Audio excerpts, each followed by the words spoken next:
Good afternoon, everyone. Well, I am Neeti Bansal, and today we will be revising the topic that is theoretical distribution. So, theoretical distribution में क्या होता है? Let's revise. So, हमने theoretical distribution से पहले probability का concept पढ़ा था. So, probability और theoretical distribution दोनों एक दूसरे से related थे. जैसे मैंने आपको प्रोबेबिलिटी के अंदर एक टर्म पढ़ाई थी random variable. So random variable में हमने पढ़ा था कि रैंडम वेरिएबल क्या है. It's a function defined on a random experiment. कि जब हम रैंडम एक्सपेरिमेंट पे कोई फंक्शन डिफाइन करते हैं तो जो वेरिएबल हम लेते हैं उसको रैंडम वेरिएबल कहते हैं. And that variable can assume any real value. कोई भी रियल वैल्यू वो assume कर सकता है और वही वैल्यू वो सैम्पल स्पेस के एलिमेंट्स को भी प्रोवाइड करता है. तो जब हम रैंडम वेरिएबल के थ्रू अपनी डिस्ट्रीब्यूशन एक्सप्रेस करते हैं तो उसको हम क्या कहते हैं? प्रोबेबिलिटी डिस्ट्रीब्यूशन कहते हैं. सो आज हमने थ्योरेटिकल डिस्ट्रीब्यूशन के बारे में पढ़ना है. तो बेटा सबसे पहले डिस्ट्रीब्यूशन देखो. डिस्ट्रीब्यूशन क्या होता है? अगर हम जर्नल बात में लैंग्वेज में बात करें तो distribution is data and observations and it's frequency. तो इसको हम फ्रीक्वेंसी डिस्ट्रीब्यूशन भी बोल देते हैं. उसी तरह जब हम फ्रीक्वेंसी की बजाय उस वेरिएबल की प्रोबेबिलिटी मेंशन कर देते हैं तो उसको हम क्या कह देते हैं? Probability distribution. सो प्रोबेबिलिटी हम कैलकुलेट करते हैं रैंडम वेरिएबल की अलग अलग वैल्यूज की. तो जिससे जो डिस्ट्रीब्यूशन हमारे पास आती है उसको हम प्रोबेबिलिटी डिस्ट्रीब्यूशन कहते हैं. तो सबसे पहले आपको ये जानना है कि डिस्ट्रीब्यूशन जो होती है वो दो तरह की होती है. एक होती है ऑब्जर्व्ड फ्रीक्वेंसी डिस्ट्रीब्यूशन और एक होती है थ्योरेटिकल या प्रोबेबिलिटी डिस्ट्रीब्यूशन. दोनों का मतलब आपको समझना है कि ऑब्जर्व्ड डिस्ट्रीब्यूशन क्या होती है और थ्योरेटिकल प्रोबेबिलिटी डिस्ट्रीब्यूशन क्या होती है.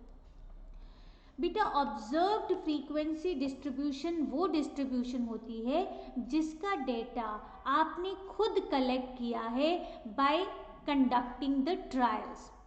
जिसमें observed frequency distribution is a frequency distribution in which information is collected by conducting the trial. आप खुद ट्रायल करके जब डेटा कलेक्ट कर रहे हो तो उसको हम क्या कहते हैं? Observed frequency distribution. For example आपने 3 कॉइन्स टॉस किए. आपने 3 कॉइन्स टॉस किए कितने? 160 टाइम्स. तो अब आप ये जानना चाहते हो हमारा रैंडम वेरिएबल क्या है? x. और वो क्या देख रहा है? Number of heads. कि जो आपने 3 कॉइन्स टॉस किए उसमें हेड्स कितनी बार आ रहा है. तो बेटा हमने कहा कि 3 कॉइन्स के केस में 0 हेड आ सकता है, 1 हेड आ सकता है, 2 हेड आ सकता है और 3 हेड आ सकता है. This is a random variable और रैंडम वेरिएबल ये वैल्यूज अज्यूम कर सकता है. अब जो ऑब्जर्व्ड फ्रीक्वेंसी डिस्ट्रीब्यूशन होती है उसमें क्या आएंगी? आपकी ऑब्जर्व्ड फ्रीक्वेंसी. मतलब आपने 160 टाइम्स 3 कॉइन्स को टॉस किया और आप काउंट कर रहे हो कि कितनी बार 0 हेड आया. मान लो मैं कहूँ कि 42 टाइम्स 0 हेड आया, 64 टाइम्स या 62 टाइम्स 1 हेड आया. मुझे टोटल कितना करना है? 160. ठीक है. 18 टाइम्स 2 हेड आया है और फिर कितना रह गया बेटा? 2 2 4 8 12 8 20 4 2 6 6 12 13. तो इसका मतलब 38 टाइम्स 3 हेड आया है. सो जब आप खुद ट्रायल यानी कि खुद 3 कॉइन्स को उछाल के 160 टाइम्स में काउंट कर रहे हो कि कितनी बार 0 हेड आया, कितनी बार 1 हेड आया, कितनी बार 2 हेड आया और कितनी बार 3 हेड आया, उसको हम क्या कहते हैं, ऑब्जर्व्ड फ्रीक्वेंसी डिस्ट्रीब्यूशन। वही थ्योरेटिकल डिस्ट्रीब्यूशन क्या होती है कि जब आप डिस्ट्रीब्यूशन ऑब्टेन करते हो ऑन द बेसिस ऑफ, आप कोई ना कोई मैथमेटिकल एक्सप्रेशन के थ्रू, प्रोबेबिलिटी फंक्शन के थ्रू आप इंफॉर्मेशन कलेक्ट करते हो, खुद ट्रायल करके नहीं करते, based on certain assumptions. So when information is statistically deduced, हम उसे स्टैटिस्टिकली किसी ना किसी फॉर्मूले से डिड्यूस करते हैं बेस्ड ऑन सर्टन अजम्पशंस। ठीक है, हम यहाँ पे खुद ट्रायल कंडक्ट नहीं कर रहे, बल्कि हम किसी ना किसी स्टैटिस्टिकल मेथड के थ्रू उसे डिड्यूस कर रहे हैं, उसको हम क्या कहते हैं, थ्योरेटिकल डिस्ट्रीब्यूशन। सो देखो, थ्योरेटिकल डिस्ट्रीब्यूशन हम किसी ना किसी मैथमेटिकल फॉर्मूले के थ्रू निकाल रहे हैं तो हर बार रिजल्ट सेम आएंगे, लेकिन जब हम खुद ट्रायल्स कंडक्ट कर रहे हैं तो ए पर्सन ने ट्रायल्स कंडक्ट किया, उसके रिजल्ट्स डिफरेंट होंगे, बी पर्सन ने ट्रायल्स कंडक्ट किया, उसके रिजल्ट्स डिफरेंट होंगे। So that is the difference between observe and theoretical distribution.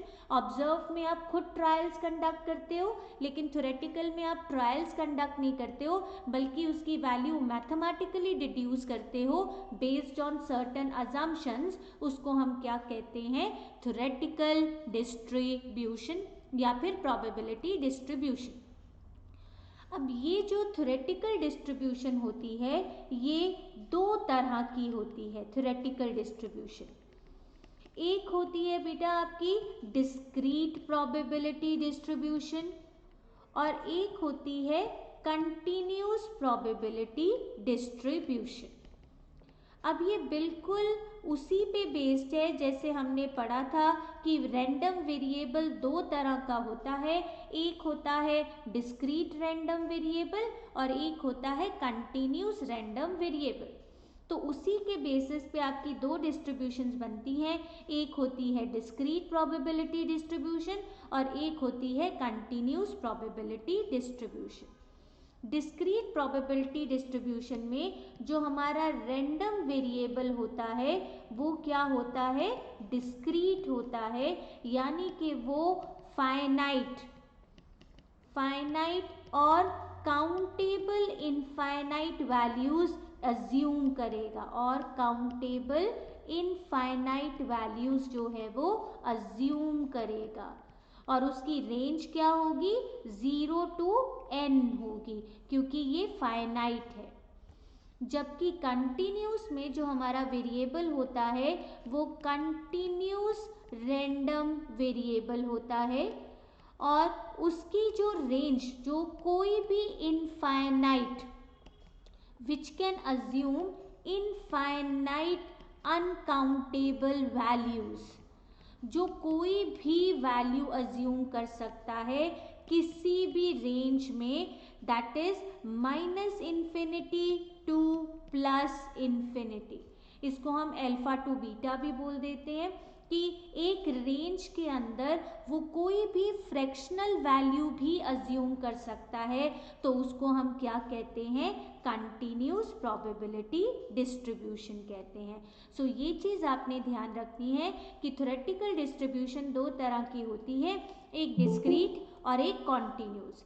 Discrete में हमारा वेरिएबल सिर्फ डिस्क्रीट या इंटीजर वैल्यूज लेता है, और कॉन्टिन्यूस में हमारा वेरिएबल कोई भी फ्रैक्शनल वैल्यू अज्यूम कर सकता है। इसकी रेंज 0 to n होती है, इसकी रेंज -इन्फिनिटी टू +इन्फिनिटी हो सकती है, कोई भी नेगेटिव या पॉजिटिव वैल्यू ये अज्यूम कर सकता है। जैसे फॉर एग्जाम्पल अगर हम बात करें कि नंबर ऑफ डिफेक्टिव बल्ब्स, आपको पता है नंबर ऑफ डिफेक्टिव बल्ब्स हमेशा इंटीजर वैल्यूज अज्यूम करेंगे, या तो 0 डिफेक्टिव होगा या 1, लेकिन हम कभी भी ये नहीं कहेंगे कि 1.5 डिफेक्टिव होगा, तो वहाँ पे ये अज्यूम नहीं, वहाँ पे ये अप्लाई नहीं होगी। Number of defective bulbs, number of accidents, number of person visiting mall, number of calls, कोई भी आप ले लो, उसमें जहाँ पे सिर्फ आप integer values, number of persons reaching mall, कोई भी जहाँ पे सिर्फ इंटीजर वैल्यूज यूज होंगी वो डिस्क्रीट प्रोबेबिलिटी डिस्ट्रीब्यूशन में आएगा। जबकि अगर हम बात करें हाइट की, वेट की, ये कोई भी फ्रैक्शनल वैल्यू अज्यूम कर सकता है, वहाँ पे कंटिन्यूस प्रोबेबिलिटी डिस्ट्रीब्यूशन क्या है, अप्लाई होती है। ठीक है, अब देखो क्या है, एक चीज आपने ध्यान रखनी है कि जब हम सैंपल के, किसी भी सैंपल के पैरामीटर्स, सैंपल का मीन निकालते हैं, सैंपल का स्टैंडर्ड डेविएशन निकालते हैं, तो सैंपल के रिजल्ट्स को हम क्या कहते हैं, स्टैटिस्टिक्स कहते हैं। ये क्वेश्चन जर्नली पूछा जाता है। लेकिन अगर हम पॉपुलेशन, पॉपुलेशन का मतलब पूरी की पूरी बिरादरी का मीन निकालते हैं, स्टैंडर्ड डेविएशन निकालते हैं, तो उसके लिए वर्ड हम क्या यूज करते हैं, पैरामीटर यूज करते हैं। सो ये चीज आपने ध्यान रखनी है कि पॉपुलेशन के एनालिसिस को हम पैरामीटर्स कहते हैं और सैंपल के एनालिसिस के रिजल्ट्स को हम क्या कहते हैं, स्टैटिस्टिक्स कहते हैं। ये चीज जर्नली क्वेश्चन में पूछी जाती है। ठीक है, अब देखो क्या है, हमने अभी बात की कि दो तरह की डिस्ट्रीब्यूशंस, डिस्क्रीट एंड कंटिन्यूस। अब बेटा जब हम डिस्क्रीट की बात करते हैं तो उसमें दो तरह की डिस्क्रीट प्रोबेबिलिटी डिस्ट्रीब्यूशन आती है। एक आती है बायनॉमियल प्रोबेबिलिटी डिस्ट्रीब्यूशन और एक आती है पॉइसन डिस्ट्रीब्यूशन। ये दो हम कवर करते हैं डिस्क्रीट के अंदर। और जब हम बात करते हैं कंटिन्यूस की, तो कंटिन्यूस के अंदर हमारे पास एक डिस्ट्रीब्यूशन आती है जिसको हम क्या कहते हैं, नॉर्मल डिस्ट्रीब्यूशन। तो आज हम इन तीनों को पढ़ेंगे, बायनॉमियल, पॉइसन एंड नॉर्मल। सबसे इंपॉर्टेंट चीज होती है ये डिफरेंशिएशन समझना कि किस केस में बायनॉमियल अप्लाई होगा, किस केस में पॉइसन और कब नॉर्मल डिस्ट्रीब्यूशन अप्लाई होगी। तो हम सबसे पहले बायनॉमियल से स्टार्ट करते हैं। तो बेटा कुछ चीजें आपको ध्यान रखनी है। The first point is binomial क्या है, ये डिस्क्रीट प्रोबेबिलिटी डिस्ट्रीब्यूशन है। तो जब हम डिस्क्रीट की बात कर देते हैं तो डिस्क्रीट के रूल्स इस पे अप्लाई होंगे। क्या रूल, कि इसमें जो रैंडम वेरिएबल है वो डिस्क्रीट है, यानी कि वो सिर्फ इंटीजर वैल्यूज ही अज्यूम करेगा, कोई फ्रैक्शनल वैल्यू अज्यूम नहीं करेगा। सबसे पहली चीज ये। सेकेंड थिंग, आपको ये पता होना चाहिए कि ये किसने इन्वेंट की है। बेटा ये जो है जेम्स बर्नौली, मैथमेटिशियन थे जेम्स बर्नौली, उन्होंने ये डिस्ट्रीब्यूशन दी, इसीलिए कई लोग इसको बर्नौली थ्योरम या बर्नौली डिस्ट्रीब्यूशन के नाम से भी जानते हैं। ठीक है, अब मोस्ट इम्पॉर्टेंट थिंग कि ये सिचुएशन कौन सी सिचुएशन है जिसमें आप बायनॉमियल अप्लाई करोगे। तो बेटा ये सिचुएशन आपने ध्यान रखनी है कि जहां पे आपके ट्रायल के दो ही म्यूचुअली एक्सक्लूसिव आउटकम्स होंगे।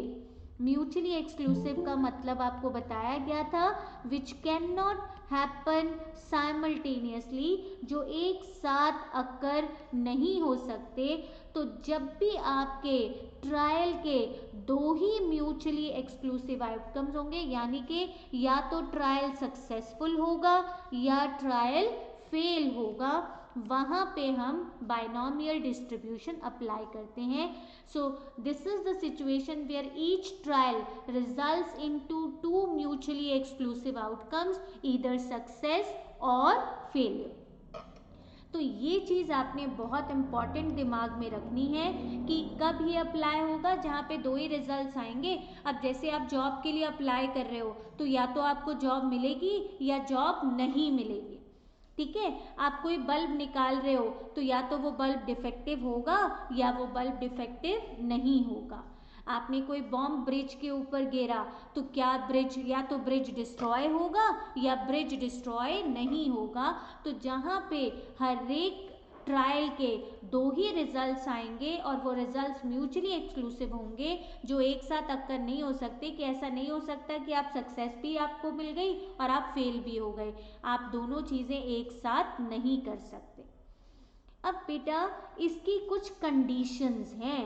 कहता बाइनोमियल कब अप्लाई होगा, जब आप इन कंडीशंस को पूरा करोगे।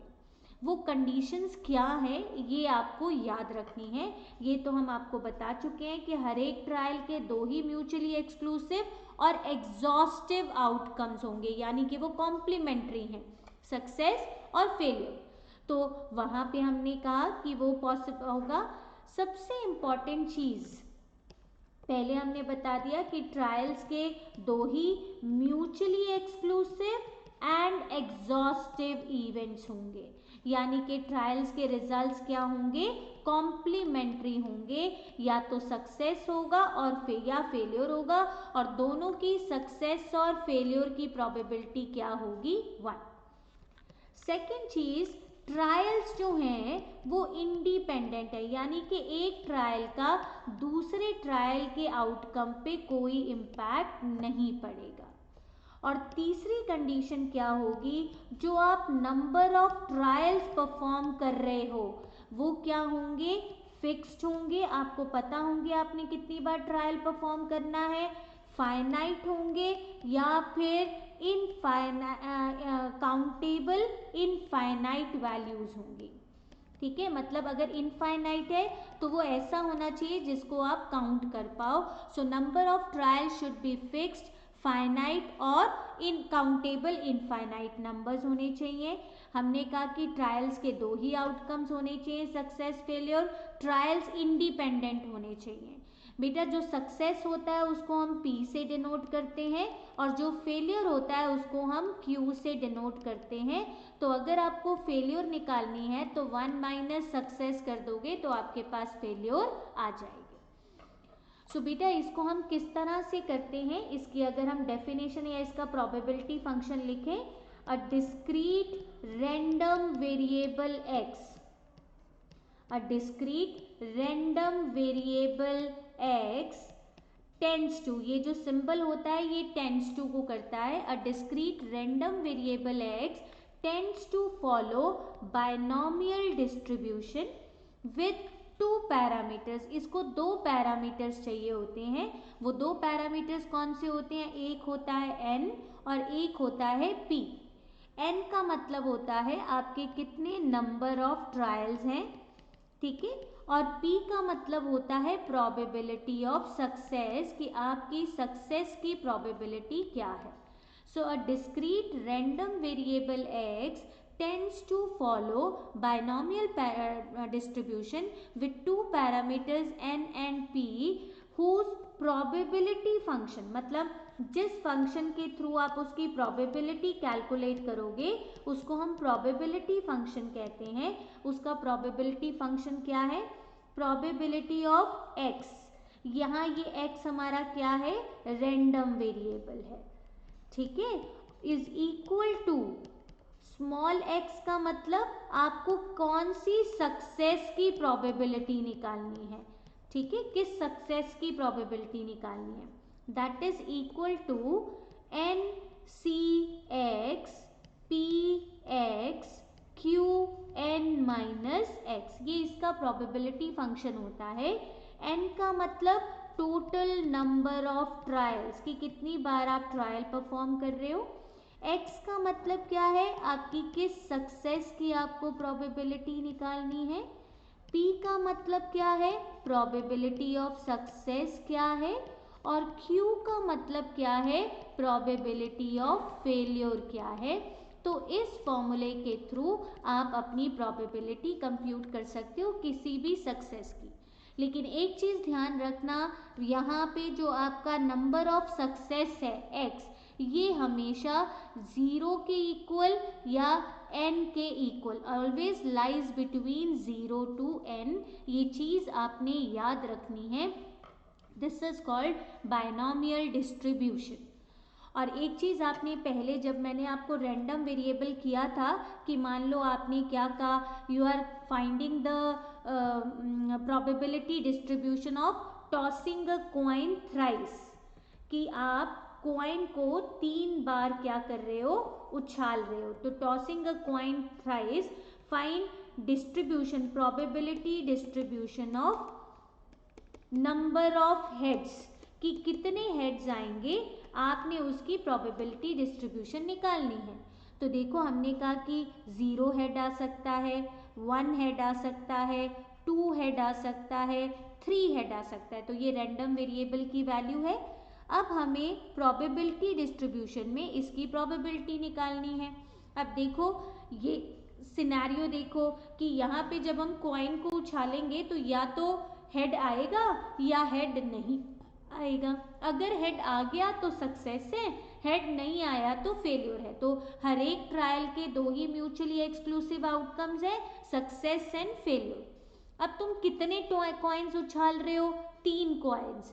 तो ये आपके क्या है, नंबर ऑफ ट्रायल्स, कि तुम मौका दे रहे हो कि तीनों में से किसी में भी हेड आ जाए या तीनों में हेड आ जाए। सो this is called number of trials. तो मेरे नंबर ऑफ ट्रायल्स कितने हैं, 3। तो उसमें क्या पॉसिबिलिटी हो सकती है मेरी सक्सेस की, वो मैंने यहाँ पे लिख दी। अब मुझे इसकी प्रोबेबिलिटी कैलकुलेट करनी है। तो प्रोबेबिलिटी, ये हमने अभी फॉर्मूला लिखा, what is this, NCX, this is called combination. Combination का मतलब selection, selection out of n trials. आपने n में से x नंबर ऑफ सक्सेस के ट्रायल्स ढूंढने हैं। तो देखो n यहाँ पे क्या है, 3 है। प्रोबेबिलिटी ऑफ सक्सेस यानी कि प्रोबेबिलिटी ऑफ हेड क्या है, 1/2 है। तो Q क्या आ गया, प्रोबेबिलिटी ऑफ फेलियर, वो भी 1/2 आ गया। तो अगर हम इसकी प्रोबेबिलिटी निकालें तो क्या होगा, 3C1 P1 Q2, ठीक है। फिर क्या बना, सॉरी 0 है ये, P0 Q3, पहले में तो 0 की निकाल रहे हैं। फिर 1 के केस में क्या आया, 3C1 P1 Q3 - 1 क्या हो गया, 2 हो गया। 2 की निकालेंगे तो 3C2 P2 Q1, एंड 3 की निकालेंगे तो 3C3 P3 Q0। बेटा मैंने आपको कॉम्बिनेशन का फॉर्मूला बताया है। कॉम्बिनेशन का फॉर्मूला क्या होता है, n factorial upon n minus r factorial, r factorial. तो बेटा NC1 हमेशा क्या होता है, n होता है। NCn क्या होता है, 1 होता है। ये सब कॉम्बिनेशन में आपने पढ़े हैं। तो 3C1 क्या हुआ, 3, P0 क्या हुआ, 1, Q0 क्या हुआ, 1/2 का क्यूब। तो इसकी प्रोबेबिलिटी क्या आ गई, 3/8। 3C1 क्या होता है बेटा, ये 3C0 था तो ये क्या होगा, 1 होगा, सॉरी 3C0, NC0 हमेशा क्या होता है, 1 होता है। 3C1 की बात करें तो 3, P1 का मतलब 1/2, Q स्क्वायर का मतलब 1/2 का स्क्वायर। तो इसकी वैल्यू हुई 3/8 और इसकी वैल्यू आई हमारी 1/8। 3C2 क्या होता है बेटा, आप निकाल के देखो, 3C2 is always equal to 3C1, क्योंकि इन दोनों का टोटल क्या बनता है, 3। तो ये भी 3 होगा, लेकिन यहाँ 1/2 का स्क्वायर हो जाएगा और यहाँ 1/2। सो दिस इज अगेन 3/8। और 3C3 क्या होता है, 1, 1/2 का क्यूब और किसी की भी पावर 0 हो, दैट इज 1। तो ये आ गया आपका 1/8। तो ये आपकी प्रोबेबिलिटी आ गई। अब जो चीज़ मैं आपको बताना चाहती हूँ बेटा, अगर आप प्रोबेबिलिटी का सम निकालोगे, 3 + 1 4 + 3 7 + 1 8/8, सम ऑफ प्रोबेबिलिटी हमेशा क्या होती है, 1 होती है। ये चीज़ आपने ध्यान रखनी है। यही उसने बताया हुआ है कि for f(x) probability of x = x निकाली आपने। अब आप देखिए f0, f1, f2, यानी कि जब आप सबकी प्रोबेबिलिटीज निकाल लोगे तो उसका सम हमेशा क्या होगा, 1 होगा। This is the most important thing that you have to keep in mind. This is called binomial distribution. अब हम बायनोमियल डिस्ट्रीब्यूशन की प्रॉपर्टीज डिस्कस करते हैं। कुछ प्रॉपर्टीज हम ऑलरेडी डिस्कस कर चुके हैं कि डिस्क्रीट प्रोबेबिलिटी डिस्ट्रीब्यूशन है, कहाँ अप्लाई होगा, जहाँ दो ही आउटकम होंगे, सक्सेस फेलियर। फिर हमने कहा कि इसमें ट्रायल्स इंडिपेंडेंट होने चाहिए। सबसे important, n number of trials fixed और फाइनाइट होना चाहिए, ठीक है। अब सेकेंड इसकी सबसे इंपॉर्टेंट प्रॉपर्टी क्या है कि ये बाय पैरामीट्रिक डिस्ट्रीब्यूशन है। बाय पैरामीट्रिक का मतलब इसको 2 पैरामीटर्स चाहिए होते हैं प्रोबेबिलिटी निकालने के लिए। वो मैं आपको बता चुकी हूँ। 2 पैरामीटर्स में एक n है, नंबर ऑफ ट्रायल्स, और एक होता है p, प्रोबेबिलिटी ऑफ सक्सेस। फिर इसके अंदर कुछ अगर हमने वैल्यूज निकालनी है, लाइक सपोज मुझे मीन निकालना है डिस्ट्रीब्यूशन का, तो मीन का फॉर्मूला क्या होता है बेटा, इसमें NP, number of trials into probability of success. जैसे मुझे अब इस डिस्ट्रीब्यूशन का ही मीन निकालना है, तो बेटा नंबर ऑफ ट्रायल्स कितने हैं 3, प्रोबेबिलिटी ऑफ सक्सेस क्या है 1/2, तो इसका मीन क्या आएगा 1.5 आएगा। मुझे वो रैंडम वेरिएबल के थ्रू निकालने की ज़रूरत नहीं है, मैं इस फॉर्मूले के थ्रू निकाल सकती हूँ। अदरवाइज मीन का फॉर्मूला क्या होता है, आपको बताया था समीशन PI XI, अगर आप वैसे करके देखोगे तो भी यही आंसर आएगा।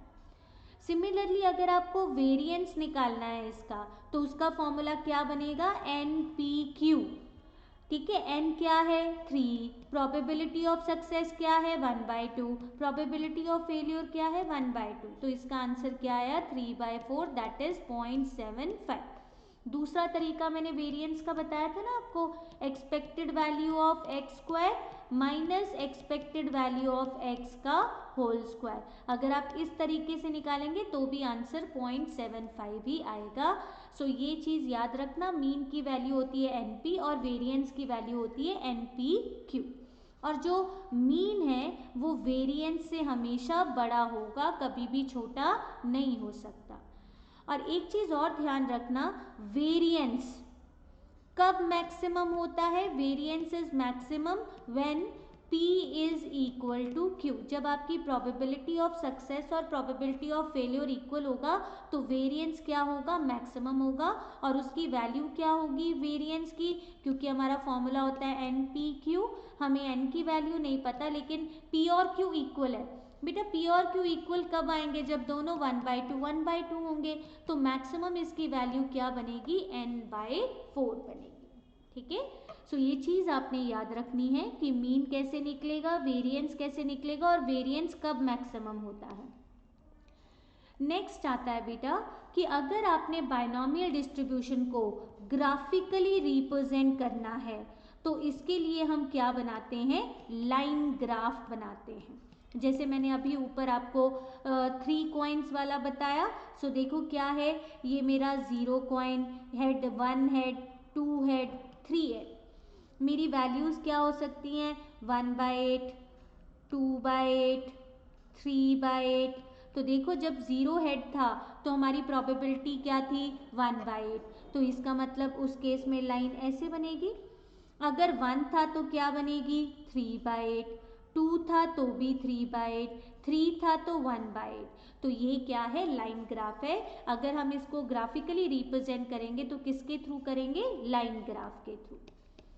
फिर जो शेप है डिस्ट्रीब्यूशन की, कि हमारी बाइनोमियल डिस्ट्रीब्यूशन की शेप कैसी है, शेप ऑफ डिस्ट्रीब्यूशन किस पे डिपेंड करता है, it depends on value of P and Q।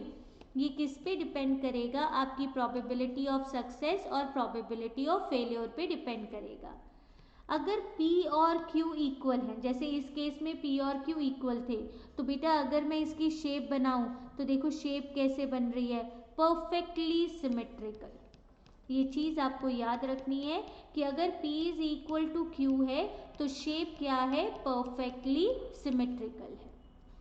अगर P लेस देन Q है तो शेप क्या है, नेगेटिवली स्क्यूड है, then shape is negatively skewed. और अगर P ग्रेटर देन Q है तो शेप क्या है, पॉजिटिवली स्क्यूड है। सॉरी, अगर P लेस देन Q है, मैंने उल्टा बोल दिया बेटा, एक सेकेंड, ये मैं इसको रेक्टिफाई कर रही हूँ, ठीक है। अगर आपकी, ये मैं दोबारा लिख रही हूँ, ये गलत मैंने बोल दिया, this is if P is less than Q then distribution is positively skewed, and if P is greater than Q then distribution is negatively skewed। Positively skewed कैसे बनती है, ऐसे बनती है। नेगेटिवली स्क्यूड कैसे बनती है, उसमें हम पीछे आता है, लेट आता है। सो ये शेप किस पे डिपेंड करता है, P और Q की वैल्यू पे। अगर इक्वल है तो सिमेट्रिकल होगी, अगर P बड़ा होगा तो नेगेटिवली स्क्यूड होगी, और अगर P छोटा होगा तो पॉजिटिवली स्क्यूड होगी। ये चीज हमने बात की, that is shape of distribution.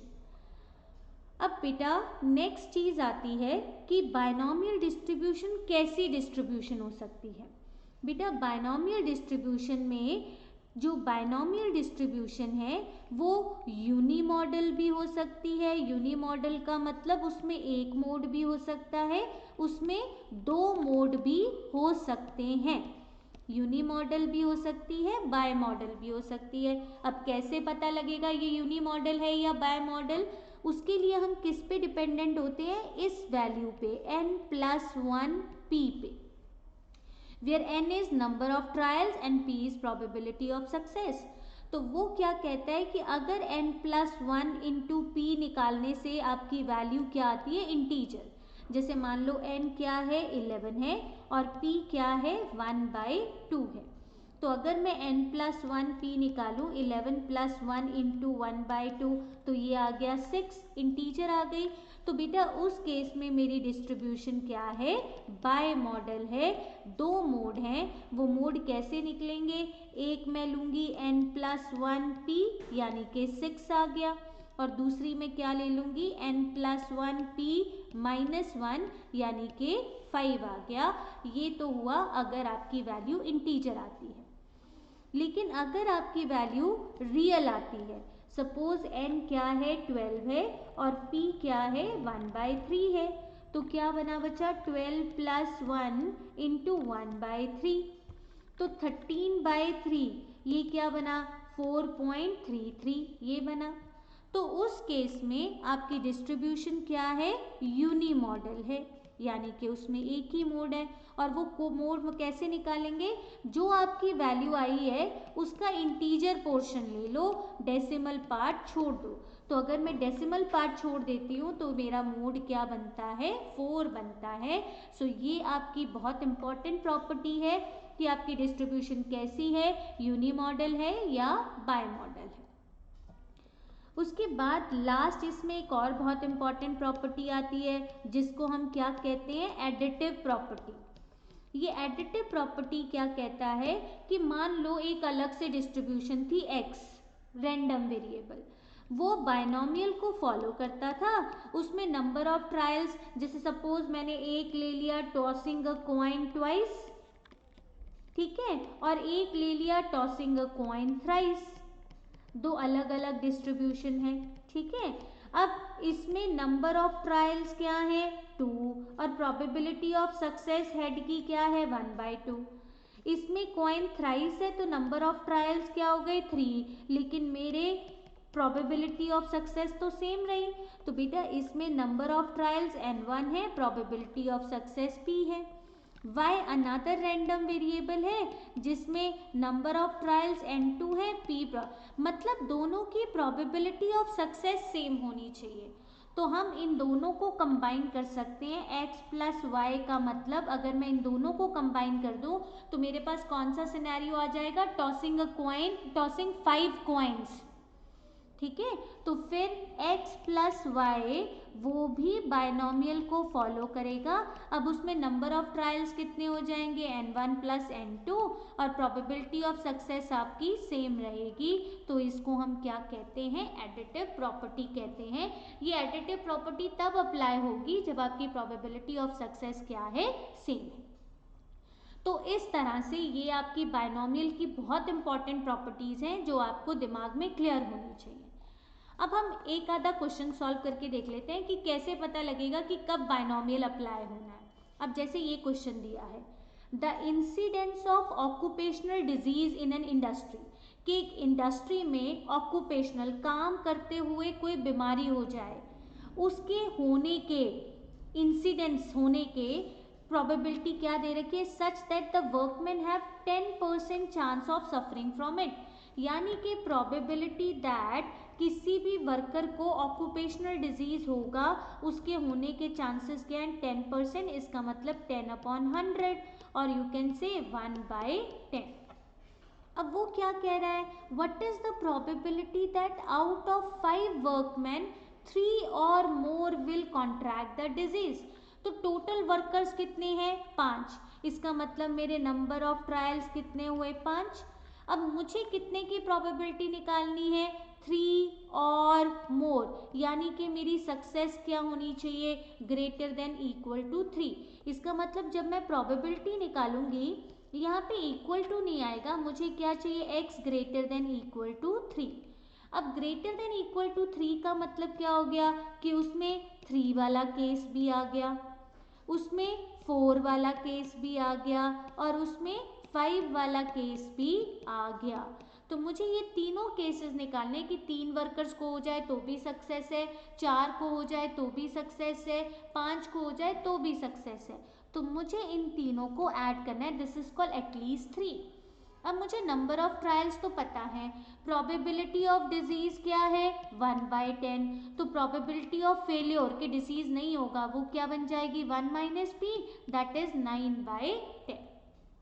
तो यहाँ पे आप फॉर्मूला लगाएंगे, हमारा क्या था NCX PX QN minus x, तो ये क्या बना बच्चा 5C3 P3 Q2 plus 5C4 P4 Q1 plus 5C5 P5 Q0।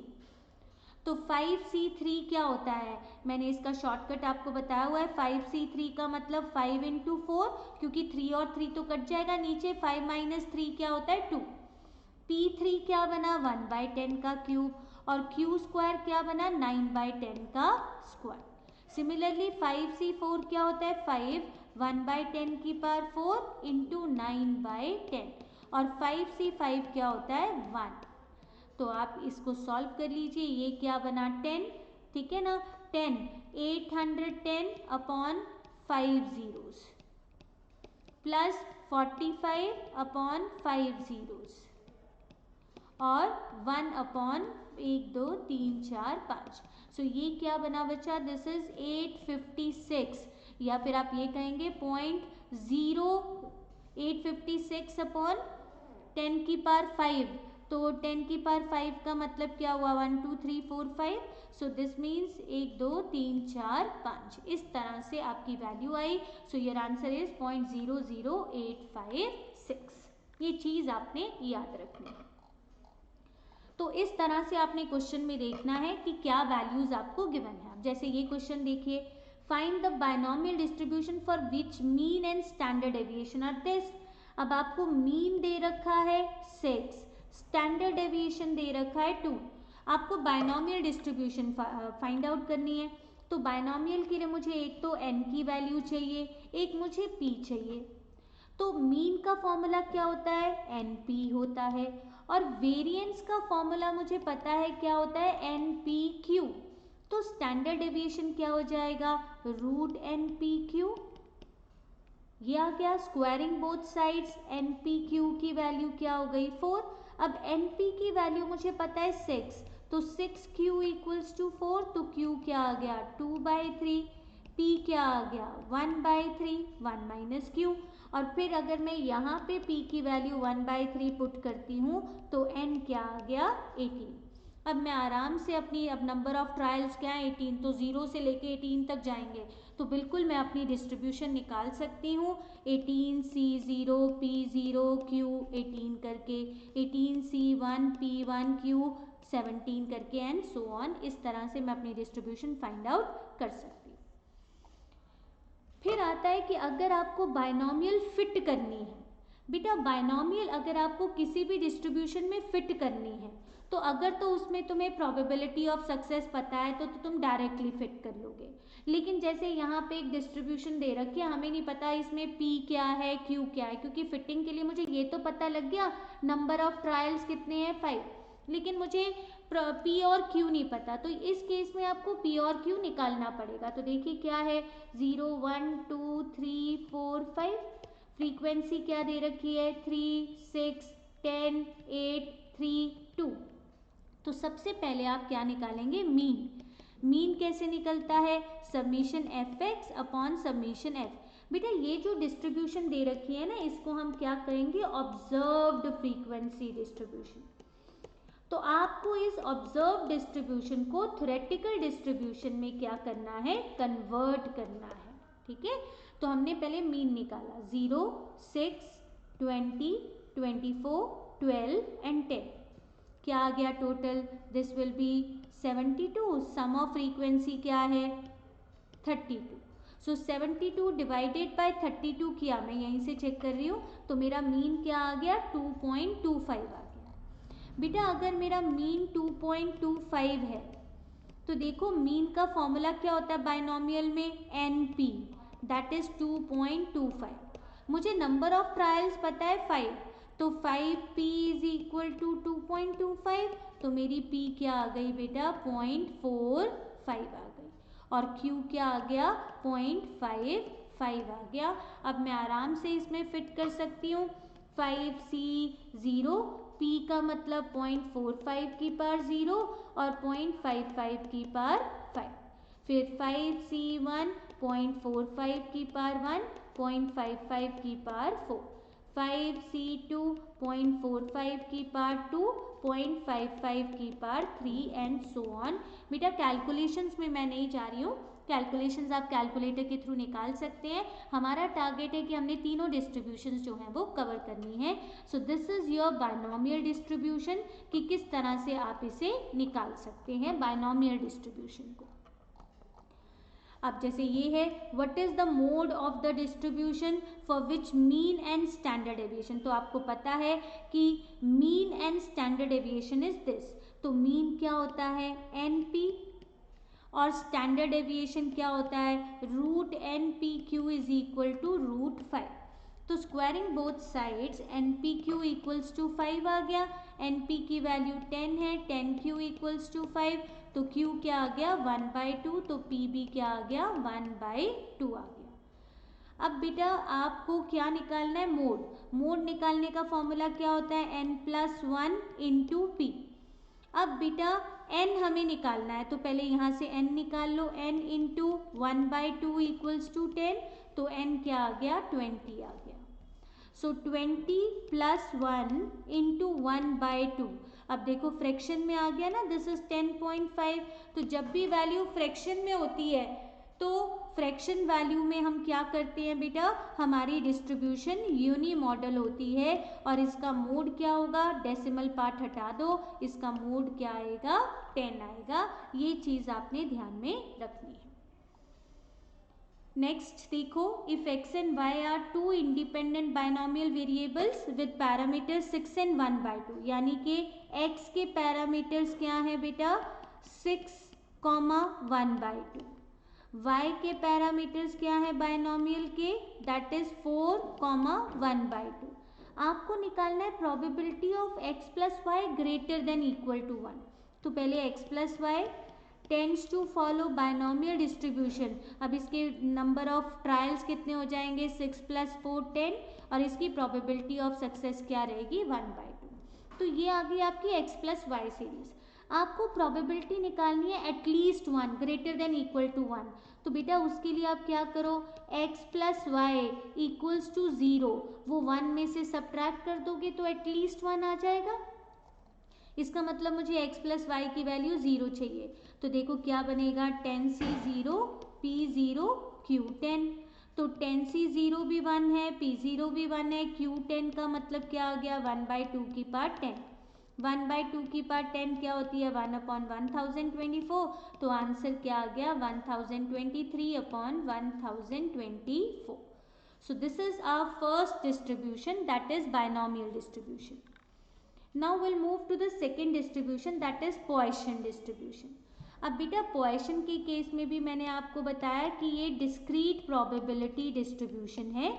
Discrete का मतलब इसमें जो हमारा रैंडम वेरिएबल है वो सिर्फ डिस्क्रीट वैल्यूज अज्यूम करेगा, और कोई भी वैल्यू अज्यूम करेगा with in range 0 to n, यानी कि यहाँ पे भी वैल्यू फाइनाइट होगी, पर हमने कहा था कि यहाँ पे इनफाइनाइट वैल्यूज हो सकती हैं, ठीक है, काउंटेबल इनफाइनाइट वैल्यूज। अब देखो क्या है, ये किसने दिया था? ये फ्रेंच मैथमेटिशियन थे सिमोन पॉइसन, उन्होंने दिया था, तो उसी के नाम पे इसका नाम रखा गया पॉइसन डिस्ट्रीब्यूशन। अब बेटा पॉइसन के केस में कुछ चीज़ें हैं आपको याद रखनी है। पहला मैं बता चुकी हूँ, डिस्क्रीट प्रोबेबिलिटी डिस्ट्रीब्यूशन। सेकंड इसमें बहुत इम्पॉर्टेंट चीज़ है कि इसमें जो हमारे नंबर ऑफ ट्रायल्स हैं वो इनफाइनाइट होते हैं। ठीक है, जैसे देखो डिफरेंस समझो, बायनॉमियल में नंबर ऑफ ट्रायल्स क्या थे, फाइनाइट थे, पोएशन में नंबर ऑफ ट्रायल्स क्या है, इनफाइनाइट है। सेकेंड चीज, इसमें probability of success almost zero है, मतलब आप ऐसे इवेंट की प्रोबेबिलिटी निकाल रहे हो जिसका होना ऑलमोस्ट इम्पॉसिबल है। ठीक है, और प्रोबेबिलिटी ऑफ फेलियर क्या है, ऑलमोस्ट 1 है। तो आपके नंबर ऑफ ट्रायल्स इनफाइनाइट है, probability of success almost zero है, और प्रोबेबिलिटी ऑफ फेलियर ऑलमोस्ट 1 है। ठीक है, तो ये सिचुएशन है जिसमें आपकी पोएशन अप्लाई होगी। मतलब जब आपका कोई भी इवेंट रेयर होगा, जिसके होने के चांसेस ऑलमोस्ट नेग्लिजिबल हैं, वहां पे बेटा हम क्या यूज करते हैं, पोएशन डिस्ट्रीब्यूशन यूज करते हैं। बेटा ये चीज अच्छे से पढ़ लेना, ये इस पे कई बार वो क्वेश्चन बना के भेज देते हैं कि इनमें से कौन सा सही है। सो देखो कि मान लो आपका रैंडम एक्सपेरिमेंट है, उसमें ये कंडीशंस हैं जिसके बेसिस पे आप पोएशन अप्लाई करोगे कि probability of finding success in a very small time interval, T से लेके टी प्लस डी टी, जैसे डेरिवेटिव में क्या था ना कि मान लो किसी को होने में टी टाइम लगता है, तो टी में आपने थोड़ा सा चेंज कर दिया डी टी, तो इन दोनों के बीच में डेल्टा टी ले लो, तो इनके बीच में सक्सेस के चांसेस क्या है, प्रोबेबिलिटी हमें फाइंड आउट करनी है कि इसके बीच में सक्सेस के क्या चांसेस हैं, वहां पे हम पोएशन अप्लाई करते हैं।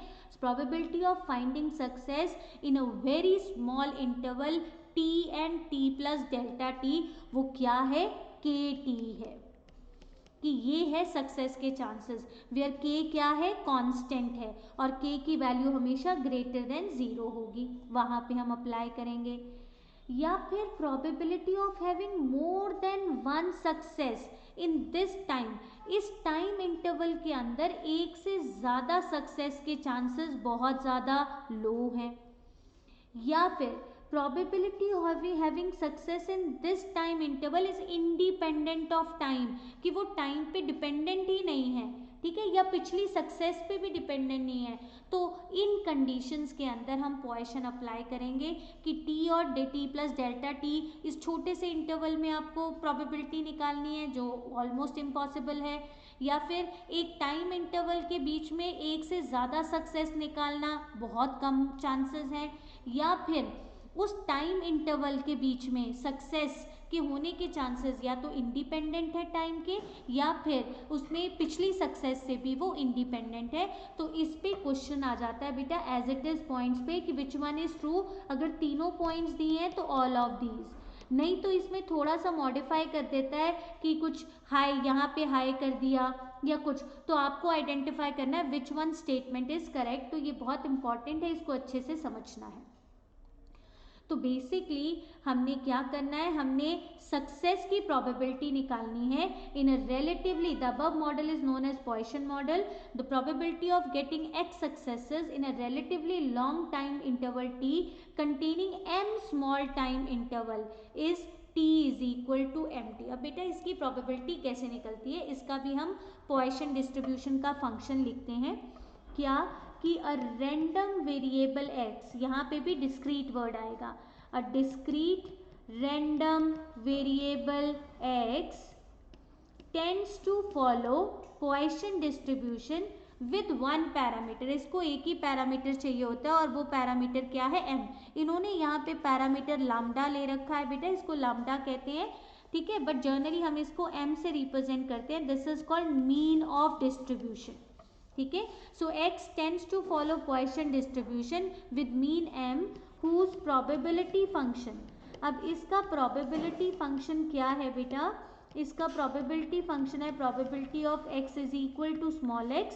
अब यहाँ वही x क्या है, आपका रैंडम वेरिएबल है, ठीक है, और स्मॉल x क्या है, नंबर ऑफ सक्सेस, जिस सक्सेस की आपको प्रोबेबिलिटी निकालनी है, और इसका फॉर्मूला क्या होता है बेटा, e पर माइनस एम इंटू एम पर x अपॉन x फैक्टोरियल।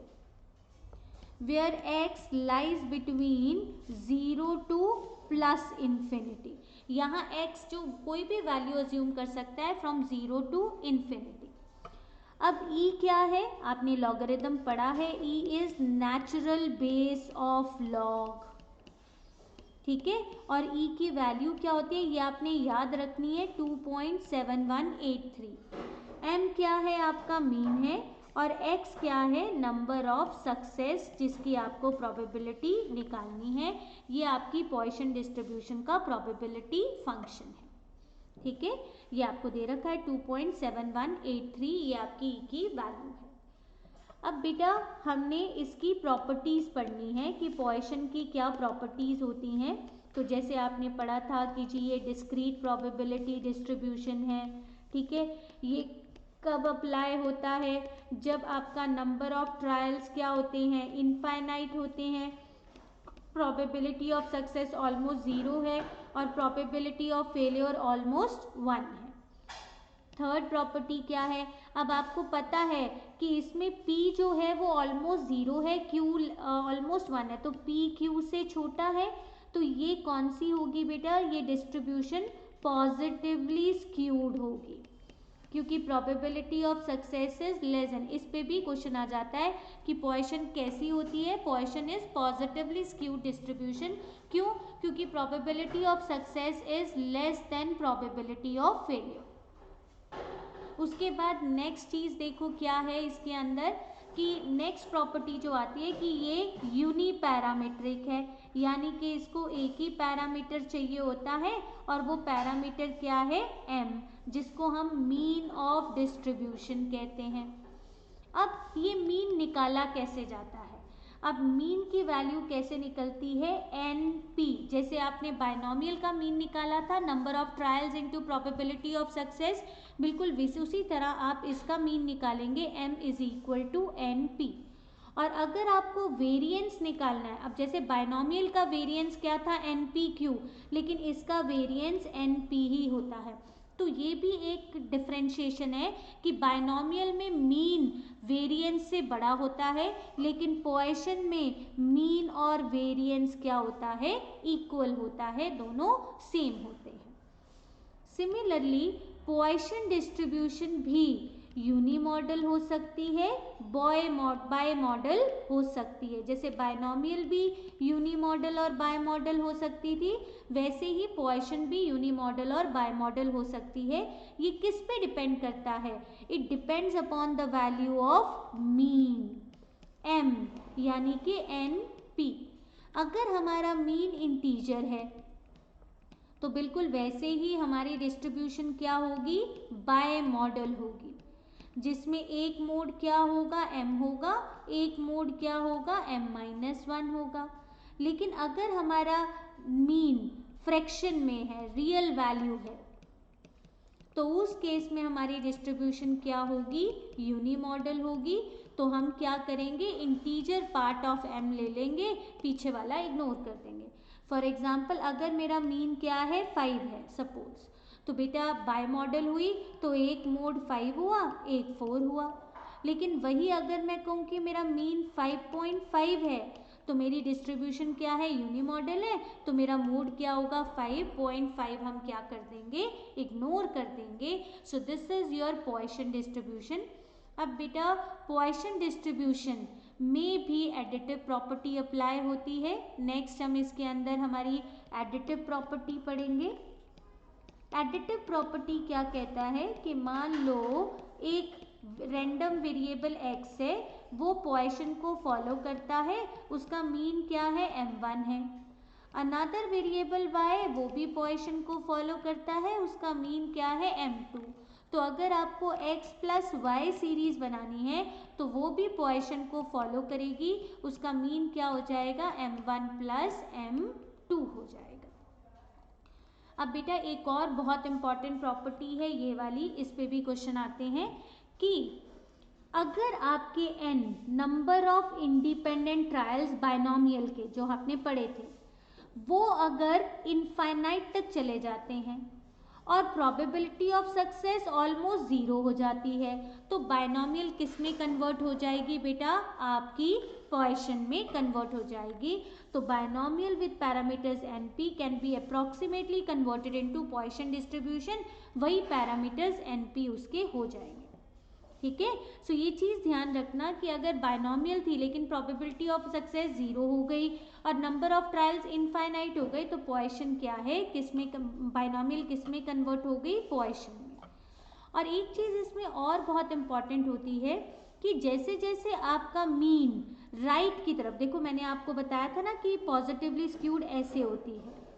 अब वो कहता है कि मेरा मीन कहाँ है, अगर मेरा मीन धीरे धीरे राइट को शिफ्ट होगा तो बेटा मेरी स्क्यूनेस भी कम होगी। ये इस तरह से मेरी डिस्ट्रीब्यूशन धीरे धीरे क्या होती जाएगी? सिमेट्रिकल होती जाएगी। तो ये चीज़ आपने बतानी है कि जैसे जैसे मीन आपका राइट को शिफ्ट होगा, ठीक है, आपकी स्क्यूनेस क्या है? कम होती जाएगी और आपकी क्या है? डिस्ट्रीब्यूशन जो है वो क्या होती जाएगी? इक्वलाइज होती जाएगी, यानी कि सिमेट्रिकल बनती जाएगी। तो ये भी चीज़ आपने याद रखनी है कि जैसे जैसे एम राइट को शिफ्ट होगा आपकी स्क्यूनेस कम होती जाएगी और डिस्ट्रीब्यूशन नॉर्मल डिस्ट्रीब्यूशन में कन्वर्ट हो जाएगी। अब पॉइसन डिस्ट्रीब्यूशन कब अप्लाई होता है बेटा? अगर आपको एक लॉट में डिफेक्टिव आइटम्स निकालनी है, तो आपको पता है आज की डेट में टेक्नोलॉजी इतनी अच्छी हो गई है कि डिफेक्टिव आइटम्स की प्रोबेबिलिटी बहुत कम हो गई है। तो आपको प्रोबेबिलिटी ऑफ डिफेक्टिव आइटम्स निकालनी है, प्रोबेबिलिटी ऑफ प्रिंटिंग मिस्टेक्स की निकालनी है, ठीक है, प्रिंटिंग मिस्टेक्स की प्रोबेबिलिटी निकालनी है, या probability of number of demands for health centre निकालनी है, या probability of distribution of radio active elements पर मिनट निकालनी है। तो मतलब जो इवेंट्स ऑलमोस्ट नेग्लिजिबल हैं उनकी probability of a child affecting polio निकालनी है, या प्रोबेबिलिटी ऑफ ऑटिस्टिक चाइल्ड निकालनी है, तो उसके होने के चांसेस बहुत ही कम हैं। तो वहाँ पे हम पॉइसन क्या है? अप्लाई करते हैं। So let's solve a few question. अब सपोज जैसे ये क्वेश्चन दिया है कि probability that a random variable x follow Poisson distribution would assume a positive value। Positive value देखो, जीरो पॉजिटिव में कंसिडर नहीं किया जाता, इसका मतलब probability that x should be greater than zero, that is 1 minus e पर minus 2.7। तो आपको इसका मोड बताना है। तो बेटा x ग्रेटर देन जीरो निकालना है, इसका मतलब 1 minus probability of x equals to zero कर दो। एटलीस्ट 1 का यही होगा कि जीरो से लेके ग्रेटर देन जीरो, तो 1 से इन्फिनिटी तक जाना है, तो बचा कौन सा? जीरो। और सम ऑफ ऑल द प्रोबेबिलिटीज मैं बता चुकी हूँ 1 होता है, तो 1 में से जीरो की प्रोबेबिलिटी निकाल दो, दैट इज 1 माइनस ई पर माइनस 2.7। अब बेटा 1 माइनस, अब मैंने आपको बताया था कि प्रोबेबिलिटी कैसे निकलती है? ई पार माइनस एम इंटू एम पार zero upon zero factorial, that is 1 minus e पार माइनस 2.7। बेटा 1 यहाँ पे भी पॉजिटिव है, यहाँ पे भी पॉजिटिव है, कैंसिल हो जाएगा। नेगेटिव साइन भी कैंसिल हो जाएगा। ई पार minus m that is equal to e पार माइनस 2.7, तो m क्या आ गया? 2.7 आ गया, क्योंकि जब बेस सेम होते हैं तो पावर्स भी सेम होती हैं। अब आपको मीन पता लग गया। अब आपका मीन किस में है? फ्रैक्शंस में। तो मैंने आपको बताया था ना मोड निकालना है, तो डिस्ट्रीब्यूशन क्या होगी? यूनी मॉडल, और उसका मोड क्या होगा? डेसिमल पार्ट हटा देंगे, उसका मोड क्या आएगा? 2 आएगा। अब नेक्स्ट क्वेश्चन देखिए, standard deviation of a Poisson variate is 1.732। Standard deviation 1.732 है। याद करो मैंने आपको बताया कि पॉइसन डिस्ट्रीब्यूशन में मीन और वेरिएंस क्या होता है? इक्वल होता है। तो बेटा इसका वेरिएंस क्या हो गया? 1.732 का स्क्वायर। बेटा इसका क्या बनेगा? 3 बनेगा। इसका मतलब क्योंकि √3 होता है 1.732, तो उसका स्क्वायर क्या बन जाएगा? यानी कि मीन क्या आ गया? 3 आ गया। ठीक है, अब आपको मीन ही निकालना होता है। अब वो कहता है what is the probability that variate lies between x lies between -2.3 to 3.68। अब बेटा सबसे बड़ी बात, पॉइसन तो डिस्क्रीट वैल्यूज लेता है, फ्रैक्शनल वैल्यू तो लेता नहीं है।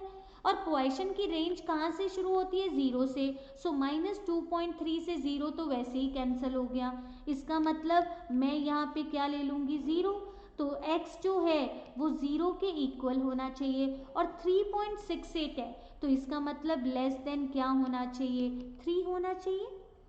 तो इसका मतलब मुझे क्या निकालना है, probability of x equals to 0 plus probability of x equals to 1 plus probability of x equals to 2 plus probability of x equals to 3, क्योंकि 3.68 से बिटवीन नीचे होना चाहिए तो उसमें 3 भी आएगा।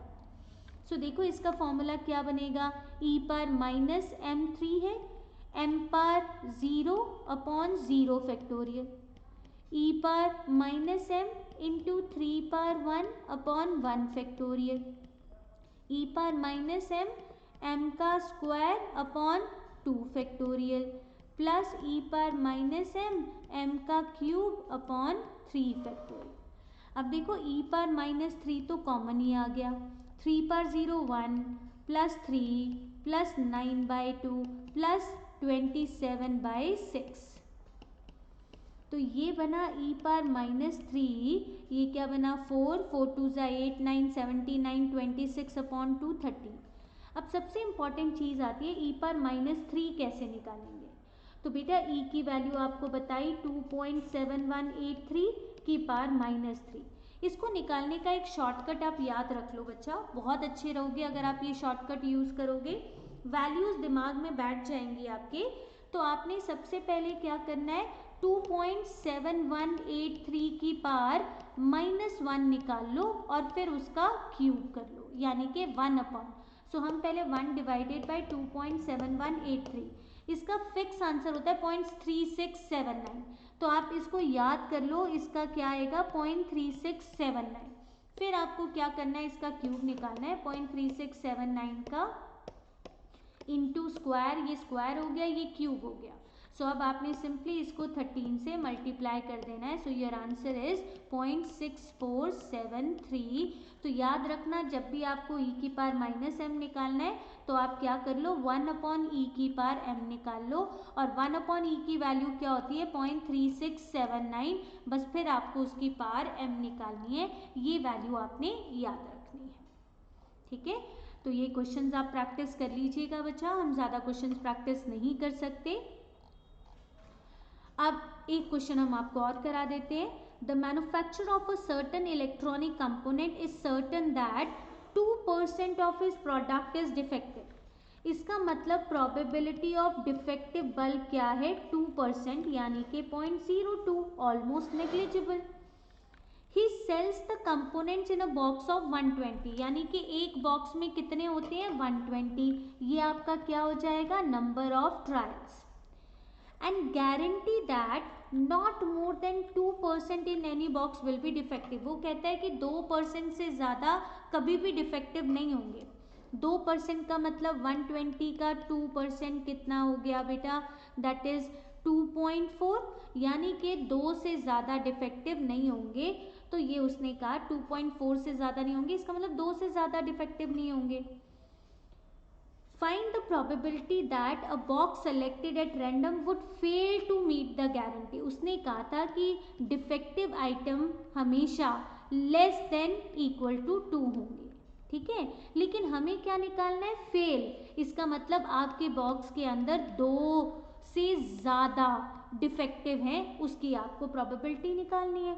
अब बेटा 2 से लेके 120 तक तो निकाल नहीं सकते, तो बेटर हम क्या करेंगे 1 में से 0 1 और 2 की प्रोबेबिलिटी अगर निकाल देंगे तो वो ग्रेटर देन 2 की आ जाएगी।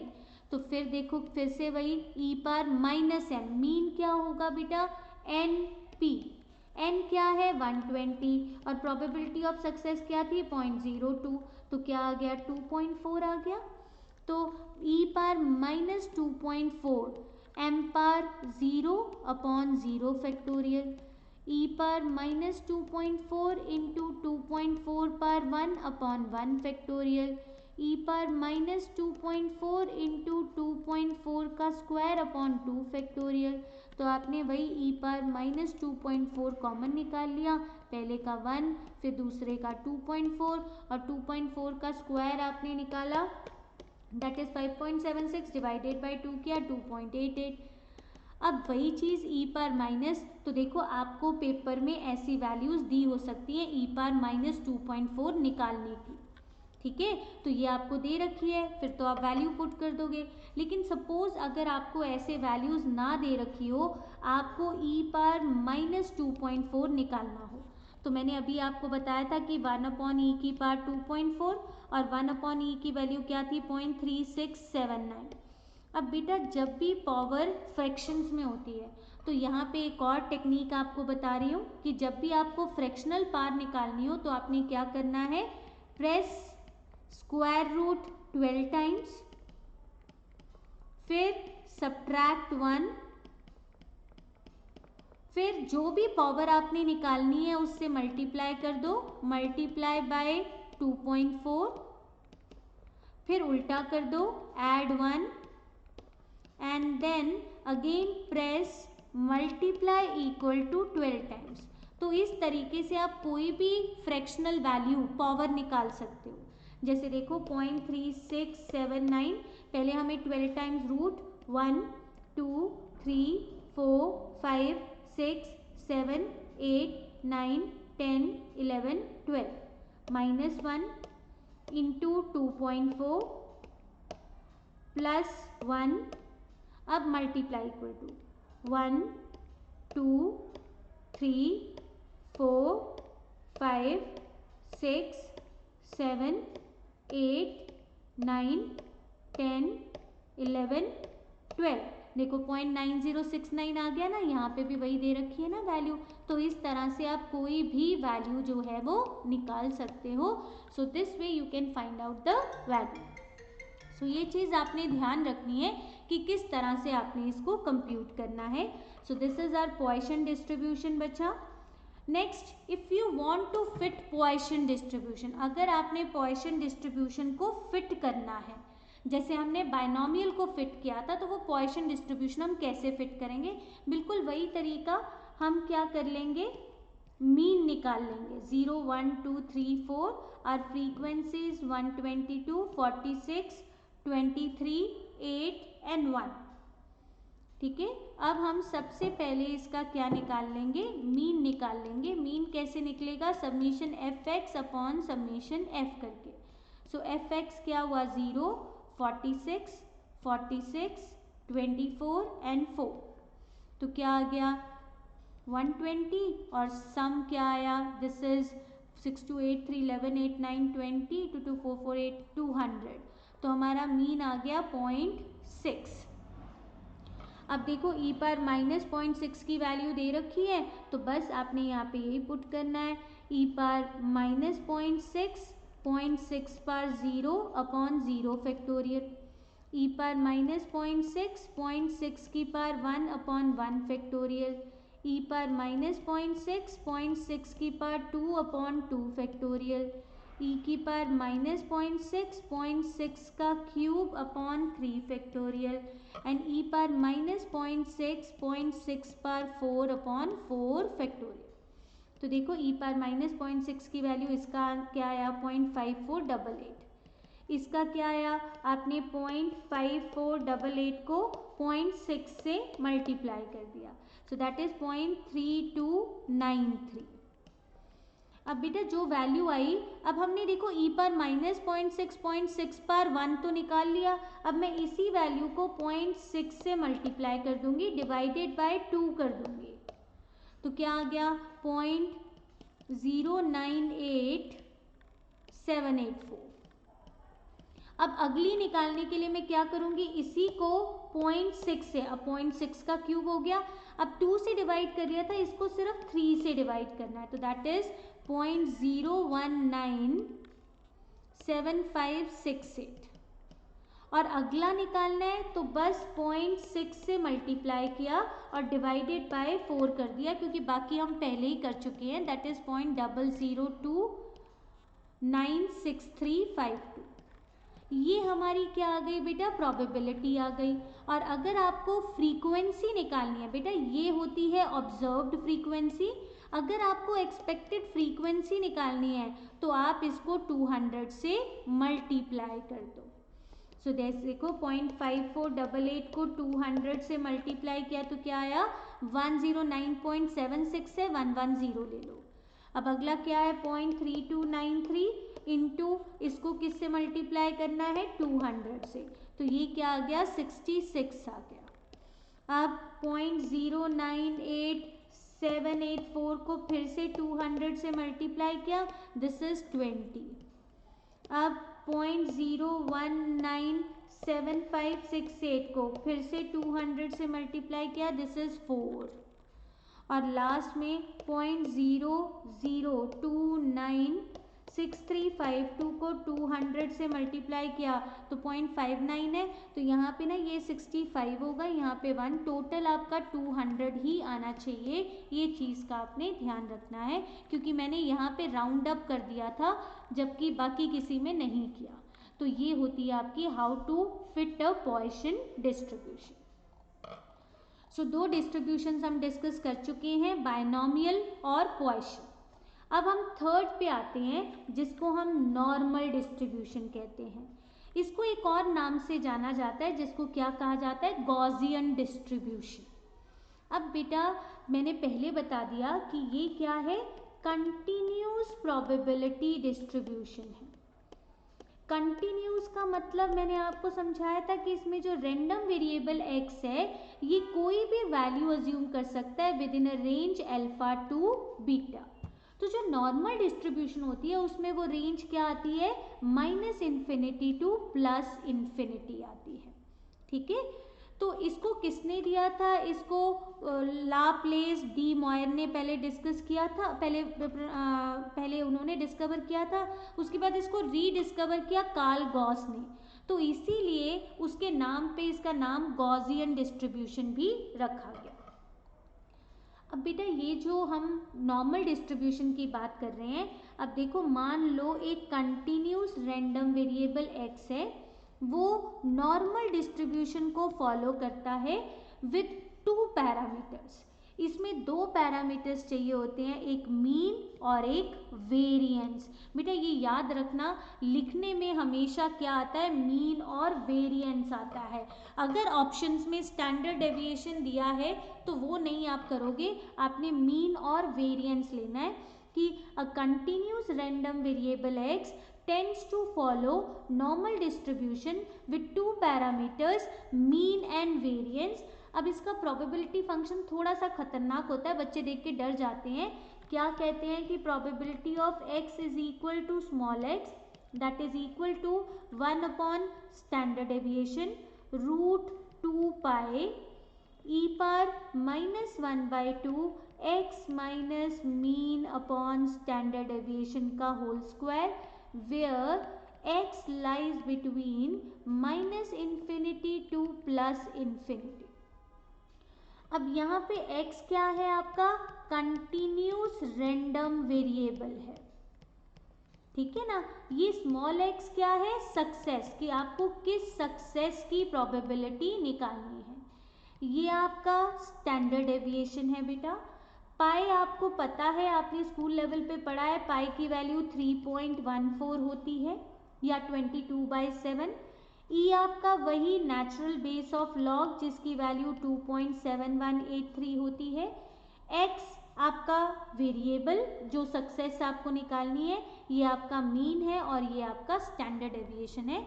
तो बेटा ये ना सिर्फ आपको एक बार याद करना है, क्योंकि इस पे कई बार फॉर्मूले पे क्वेश्चन आ जाता है, अदरवाइज हमने क्वेश्चन निकालते वक्त इसको प्रैक्टिकली अप्लाई नहीं करना, जैसे हमने बायनॉमियल और पॉइसन में किया था। बस ये याद रखना है 1 upon standard deviation √2 pi e power -1/2 x minus mean upon standard deviation का होल स्क्वायर, बस ये याद रखना है, ठीक है। अब बेटा जो नॉर्मल डिस्ट्रीब्यूशन है, ठीक है, हमेशा सिमेट्रिकल होती है, हमेशा इसकी शेप जो होती है वो परफेक्टली बेल शेप होती है, सिमेट्रिकल होती है। सो ये चीज़ दी हुई है, नॉर्मल कर्व हमेशा बेल शेप्ड होती है और उसका एक ही पीक पॉइंट होता है। अब बेटा इसी में इसके सारे प्रॉपर्टीज़ आ जाती हैं, तो मैं आपको अब इसकी प्रॉपर्टीज़ भी साथ साथ करवा देती हूँ। कि नॉर्मल डिस्ट्रीब्यूशन में क्या प्रॉपर्टीज होती हैं। सो हम पढ़ चुके हैं सबसे पहले कि ये कंटिन्यूस नॉर्मल डिस्ट्रीब्यूशन है, ठीक है, कंटिन्यूस नॉर्मल डिस्ट्रीब्यूशन है और इसमें नंबर ऑफ ट्रायल्स क्या होते हैं, इनफाइनाइट होते हैं। नीदर पी नॉर क्यू, ना तो पी छोटा होता है ना क्यू छोटा होता है, सब एक दूसरे के कंपटीशन में होते हैं। तो इसमें ऐसा कुछ नहीं है कि पी छोटा होना चाहिए या क्यू छोटा होना चाहिए, बस एक ही है कि नंबर ऑफ ट्रायल्स क्या होने चाहिए, इनफाइनाइट होने चाहिए। अब बेटा नेक्स्ट हम बात करते हैं इसकी प्रॉपर्टीज के बारे में कि हमने कहा कि नॉर्मल डिस्ट्रीब्यूशन परफेक्टली सिमेट्रिकल होती है, बेल शेप होती है, परफेक्टली सिमेट्रिकल। ये जब हम इसके बनाए तो ये क्या होती है, इस तरह से बेल शेप बनती है और इसकी रेंज क्या होती है, -इन्फिनिटी टू +इन्फिनिटी, ठीक है। उसके बाद बेटा ये रेंज की बात मैं बता चुकी हूँ कि range of x always lies between -infinity to +infinity. फिर जो ये आपकी कर्व है ना, ये कर्व, ठीक है, ये क्या होती है, असिम्प्टोटिक टू बेस लाइन। ये वर्ड याद रखिएगा, असिम्प्टोटिक टू बेस लाइन। इसका मतलब क्या होता है कि ये छूना चाहे आपकी बेस लाइन को टच कर सकता है, लेकिन ये कभी उसको टच नहीं करता है, ये उसके पैरेलल रहता है। So normal curve is asymptotic to base line, that means it has tendency to touch the axis on either side but it never touches it, ये कभी भी उसको टच नहीं करता, ये उसके पैरेलल रहता है। तो उसके लिए वर्ड क्या होता है, असिम्प्टोटिक टू बेस लाइन। उसके बाद नेक्स्ट क्या होता है कि जहाँ पे आपका पीक होता है, अगर मैं वहाँ से परपेंडिकुलर ड्रॉ करूँ तो इस पॉइंट पे आपका मीन, मीडियन और मोड तीनों क्या होते हैं, इक्वल होते हैं। सो नेक्स्ट पॉइंट क्या होता है डिस्कस करने वाला कि आपकी जो नॉर्मल डिस्ट्रीब्यूशन है वो यूनी मॉडल होती है, इसमें एक ही मोड होता है और बेटा जहाँ पे आपका कर्व पीक पॉइंट पे होता है उस पॉइंट पे आपकी मीन, मीडियन और मोड क्या होते हैं, तीनों इक्वल होते हैं। फिर नेक्स्ट आता है टोटल एरिया। बेटा टोटल एरिया क्या है कि इसके अंदर के एरिया की अगर मैं बात करूं, जो कर्व अंदर कवर कर रही है, the total area under the curve that is equal to 1, क्योंकि आपको पता है सम ऑफ प्रोबेबिलिटी क्या होता है 1, तो ये total area under the curve क्या होता है, 1 होता है। और जो आपका ये जो मीन, ये आपका मीन ऑर्डिनेट बोलते हैं इसको हम, जो मीन ऑर्डिनेट होता है वो आपके रीजन को दो पार्ट्स में डिवाइड करता है, divide the entire reason into 2 equal parts, 2 equal parts में डिवाइड करता है।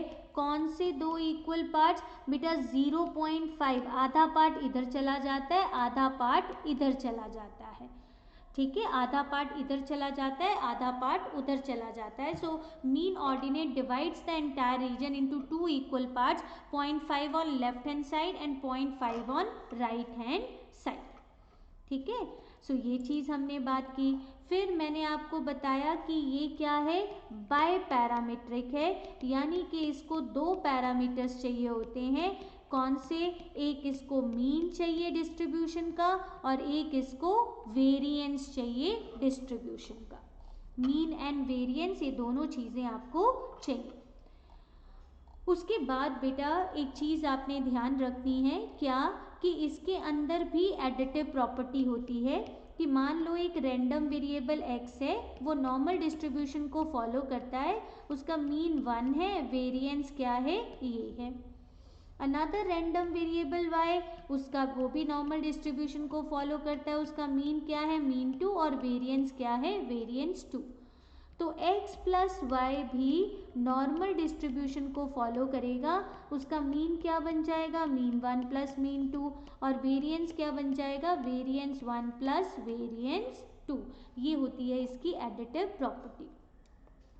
फिर बेटा आपको पता है सिमेट्रिकल डिस्ट्रीब्यूशन है, तो आपने डिस्पर्शन में बहुत सारे किए थे कि जी क्वार्टाइल जो डेविएशन होता है वो क्या होता है 2/3 और 0.675 of standard deviation. Mean deviation क्या होता है 4/5 ऑफ स्टैंडर्ड डेविएशन। और इसमें क्या होता है मीडियन क्या होता है Q1 प्लस Q3/2 कह सकते हो। और इसमें क्या होता है Q1 कैसे निकल सकता है mu minus mean minus 0.675 of standard deviation, Q3 is equal to mean plus 0.675 of standard deviation, इस तरह से निकाल सकते हो। ठीक है, उसके बाद बेटा एरिया अंडर द कर्व। बेटा इसके अंदर एक चीज़ और बतानी थी, इसके अंदर बेटा जहाँ पे कर्व अपनी कर्वेचर चेंज करती है इसको हम क्या कहते हैं पॉइंट ऑफ इन्फ्लेक्शन कहते हैं। ठीक है, इसके अंदर 2 पॉइंट्स ऑफ इन्फ्लेक्शन होते हैं where curve change its curvature, जहाँ पे कर्व अपनी कर्वेचर बदलती है, अपनी कर्व का सिमेट्री बदलती है। एक पॉइंट ये होता है, एक पॉइंट ये पॉइंट कैसे निकलता है मीन माइनस स्टैंडर्ड डेविएशन करके, ये पॉइंट कैसे निकलता है मीन प्लस स्टैंडर्ड डेविएशन करके। उसके बाद देखो एरिया, अगर मैं बात करूं कि mean plus minus standard deviation में कितने परसेंट एरिया आएगा, सो दैट इज 68.73%। अगर हम बात करें mean plus minus 2 standard deviation में कितने परसेंट एरिया आएगा, दैट इज 95.45%, ये 68.27% होता है। ठीक है, और अगर मैं बात करूं कि mean plus minus 3 standard deviation में कितने परसेंट एरिया आएगा 99.73% ऑफ टोटल एरिया आएगा, ये आपको पता होना चाहिए। So all these are properties of normal distribution. एक बेटा स्टैंडर्ड नॉर्मल डिस्ट्रीब्यूशन होती है। Distribution is standard normal distribution when mean is equal to 0 and standard deviation equals to 1। बेटा हम हमेशा स्टैंडर्ड नॉर्मल डिस्ट्रीब्यूशन में निकालते हैं, तो जहाँ पे हमारा मीन पॉइंट होता है ना वहाँ पे z वैल्यू क्या हो जाती है 0 हो जाती है। ठीक है, तो इसको हम जब भी हमारा मीन क्या होगा 0 होगा, स्टैंडर्ड डेविएशन 1 होगा, तो हम उसको क्या कहते हैं स्टैंडर्ड नॉर्मल डिस्ट्रीब्यूशन, क्योंकि वहाँ पे z वैल्यू मीन पॉइंट पे क्या आती है 0 आती है। तो हम जो भी क्वेश्चन सॉल्व करेंगे वो किस में करेंगे स्टैंडर्ड नॉर्मल डिस्ट्रीब्यूशन फॉर्म में करेंगे। तो ये सारी प्रॉपर्टीज मैं आपको डिस्कस कर चुकी हूँ बच्चा। नॉर्मल डिस्ट्रीब्यूशन की additive property and each and everything I have already discussed it. अब हम सबसे पहले आपको बताते हैं कि नॉर्मल डिस्ट्रीब्यूशन कैसे सॉल्व की जाती है। नॉर्मल डिस्ट्रीब्यूशन जब भी आपको हाइट की, वेट की, वेजेस की, प्रॉफिट्स की उसकी प्रोबेबिलिटी निकालनी हो तो वहाँ पे हम नॉर्मल डिस्ट्रीब्यूशन अप्लाई करते हैं। ठीक है, अब बेटा ये क्वेश्चन मैं आपको बाद में कराऊंगी, पहले मैं आपको सिंपल सा क्वेश्चन कराती हूँ कि किस तरह से आपने एरिया निकालना है। अब जैसे सपोज ये क्वेश्चन दिया है x follows normal distribution with mean 50 and variance 100। बेटा आपको मीन दे रखा है 50 और वेरिएंस दे रखा है 100। What is the probability of x greater than equal to 60। अब बेटा सबसे पहले तो आप डिस्ट्रीब्यूशन ड्रॉ करना सीखो। नॉर्मल डिस्ट्रीब्यूशन में डिस्ट्रीब्यूशन ड्रॉ करनी बहुत ज़्यादा ज़रूरी होती है। ये आपकी नॉर्मल डिस्ट्रीब्यूशन है और ये आपका मीन पॉइंट है 50। मैंने आपको पहले बताया है कि हम स्टैंडर्ड नॉर्मल डिस्ट्रीब्यूशन फॉर्म में क्वेश्चन निकालते हैं, तो यहाँ पे मीन पॉइंट पे बेटा z वैल्यू कैसे निकलती है x minus mean upon standard deviation. अगर आप इस पॉइंट पे z वैल्यू निकालोगे तो x की वैल्यू भी क्या आएगी 50, मीन भी क्या है 50, स्टैंडर्ड डेविएशन क्या है 10, तो इस पॉइंट पे z वैल्यू हमेशा 0 होती है। ये आपकी माइनस इन्फिनिटी है, ये आपकी ये आपकी माइनस इन्फिनिटी है और ये आपकी प्लस इन्फिनिटी है। ठीक है, तो ये आपको पता होना चाहिए कि ये माइनस है ये प्लस है। बेटा यहाँ पे z वैल्यू क्या होती है, पॉजिटिव होती है, और यहाँ पे z वैल्यू क्या होती है, नेगेटिव होती है। बेटा z वैल्यू पॉजिटिव नेगेटिव हो सकती है, एरिया कभी भी पॉजिटिव नेगेटिव नहीं होता, मतलब ये वाला एरिया हमेशा पॉजिटिव रहेगा। अब उसने क्वेश्चन में क्या कहा, probability of x greater than equal to 60 निकालनी है। बेटा ये 50 है, इसका मतलब 60 यहाँ कहीं आएगा, सो मैंने ये 60 पे लाइन। अब अगर तो मुझे वो क्वेश्चन में कहता कि find the probability of x equals to 60, तो मुझे क्या करना था, इनकी यहाँ से लेके यहाँ तक का एरिया जो है वो फाइंड आउट करना था। तो उसके लिए हम क्या करते हैं, z वैल्यू निकालते हैं। कैसे, x minus mean upon standard deviation करके। तो z वैल्यू हमने निकाली, x क्या है 60, मीन क्या है 50, स्टैंडर्ड डेविएशन क्या है 10। तो यहाँ से जब हमने निकाला तो z वैल्यू क्या आ गई 1। अब बेटा z वैल्यू के बेसिस पे प्रोबेबिलिटी कैसे निकालनी है, उसके लिए आपको मदद लेनी पड़ती है किसकी, ये टेबल की बच्चा। ये टेबल बहुत इंपॉर्टेंट होता है, जिसके थ्रू आपको पता लगता है कि किस तरह से आपने प्रोबेबिलिटी निकालनी है। तो ये हमें ये टेबल क्या है प्रोवाइड करता है, अपेंडिक्स। आपको पेपर में वैल्यू गिवन होगी, तो आपको डरने की ज़रूरत नहीं है, आपको कोई टेबल या कुछ भी कैरी नहीं करना है। जब भी क्वेश्चन में नॉर्मल डिस्ट्रीब्यूशन का क्वेश्चन आएगा, डेफिनेटली आपको z वैल्यू क्या है गिवन होगी। मैं आपको दिखाती हूँ टेबल, वो टेबल ये है बेटा, हम इसको रोटेट करते हैं। So this is the table.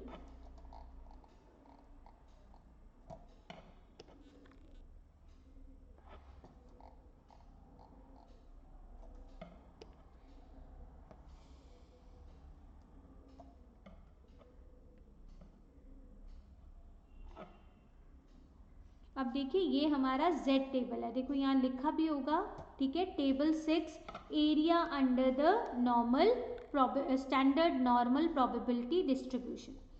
ये आपकी x, ये x का मतलब ये आपकी z वैल्यू। z वैल्यू के लिए आप ये वाला कॉलम देखोगे, फर्स्ट 2 डिजिट्स, ठीक है, एंड थर्ड डिजिट के लिए आप ये वाला कॉलम देखोगे। अब जैसे हमारी z वैल्यू क्या आई थी, 1 आई थी, ये 1 है बेटा, 1.0 ले लेंगे तो हमारा एरिया कितना आया बेटा, आर एरिया इज 0.3413। हमारा एरिया यहाँ से यहाँ तक का एरिया कितना आया, 0.3413। अगर तो वो आपसे पूछता है कि probability of student getting marks 60, तो आपका आंसर आ गया। लेकिन उसने आपको कहा कि x greater than equal to 60, मतलब वो ये वाला एरिया पूछ रहा है। तो बेटा मैंने आपको भी बताया था कि यहाँ से लेके यहाँ तक का एरिया कितना होता है, 0.5। तो अगर इतना एरिया 0.3413 है, तो ये वाला एरिया क्या आएगा, 0.5 माइनस 0.3413। तो ये आपने उसमें से सब्ट्रैक्ट कर दिया, तो ये आंसर आपका कितना आ गया, 0.1587। ये चीज़ आपने ध्यान रखनी है कि अगर वो कहता है probability of x equals to 60 निकालना है, तो आपने 50 से 60 का निकालना है। अगर वो आपको कहता है कि probability of x greater then 60, तो आपने 0.5 में से प्रोबेबिलिटी ऑफ x 60 का एरिया सब्ट्रैक्ट कर देना। लेकिन इसी क्वेश्चन में अगर मैं आपको बोल दूं probability of x less than 60 निकालना है, तो लेस देन 60 का मतलब, आपको मैं कलर चेंज कर रही हूँ, लेस देन 60 का मतलब मुझे इसके पीछे वाला एरिया निकालना है, ये वाला। तो मुझे ये पता लग गया कि 50 से 60 का एरिया 0.3413 है, और माइनस इन्फिनिटी टू 0 का एरिया कितना है, 0.5 है। तो अगर मुझे probability of x less than 60 निकालना है, तो 0.5 प्लस 0.3413 कितना एरिया हो गया मेरा, that is 0.8413, that will be the answer. इस तरीके से आपने वैल्यूज क्या है निकालनी है। आई होप सबको क्लियर हो रहा है ये। नेक्स्ट क्वेश्चन देखिए, if a random variable x follows normal distribution with mean 120 and standard deviation 40. अब आपको मीन दे रखा है 120, स्टैंडर्ड डेविएशन भी दे रखा है 40. So what is the probability? बेटा जब भी प्रोबेबिलिटी के क्वेश्चन में स्लैश दे रखा हो, that means this is the scenario of conditional probability. तो कंडीशनल प्रोबेबिलिटी में मैंने आपको बताया था कि probability of A slash B का फॉर्मूला क्या होता है?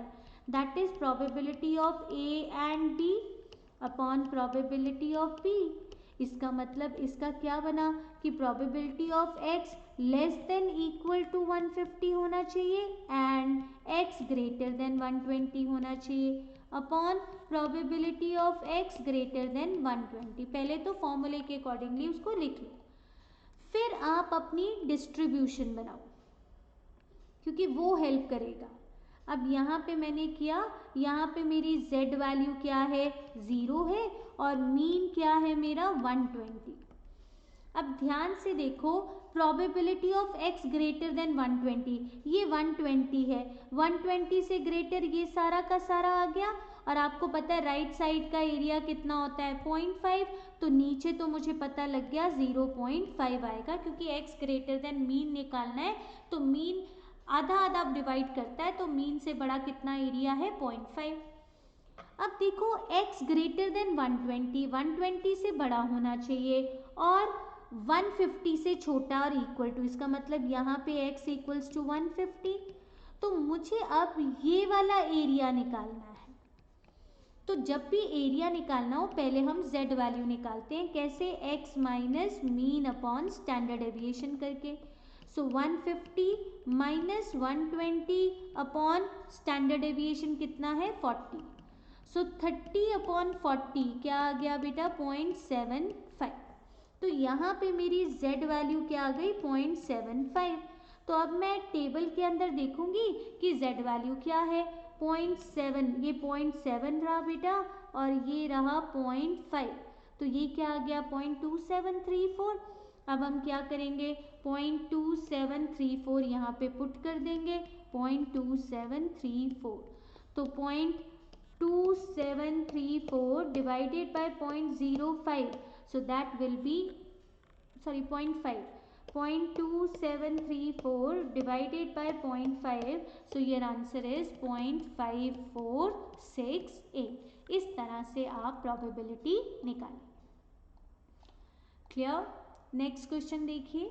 If x is a normal variable with mean 25 and standard, आपको दो ही चीजें चाहिए होती हैं, मीन और standard deviation. Find the value of b such that probability of interval 25b. अब बेटा देखो, अब इसमें क्वेश्चन में क्या दे रखा है? हमेशा नॉर्मल डिस्ट्रीब्यूशन में पहले शेप बनाओ, वो शेप बहुत ज़्यादा ज़रूरी है. मीन क्या है? 25. अब देखो क्वेश्चन में क्या कहा है?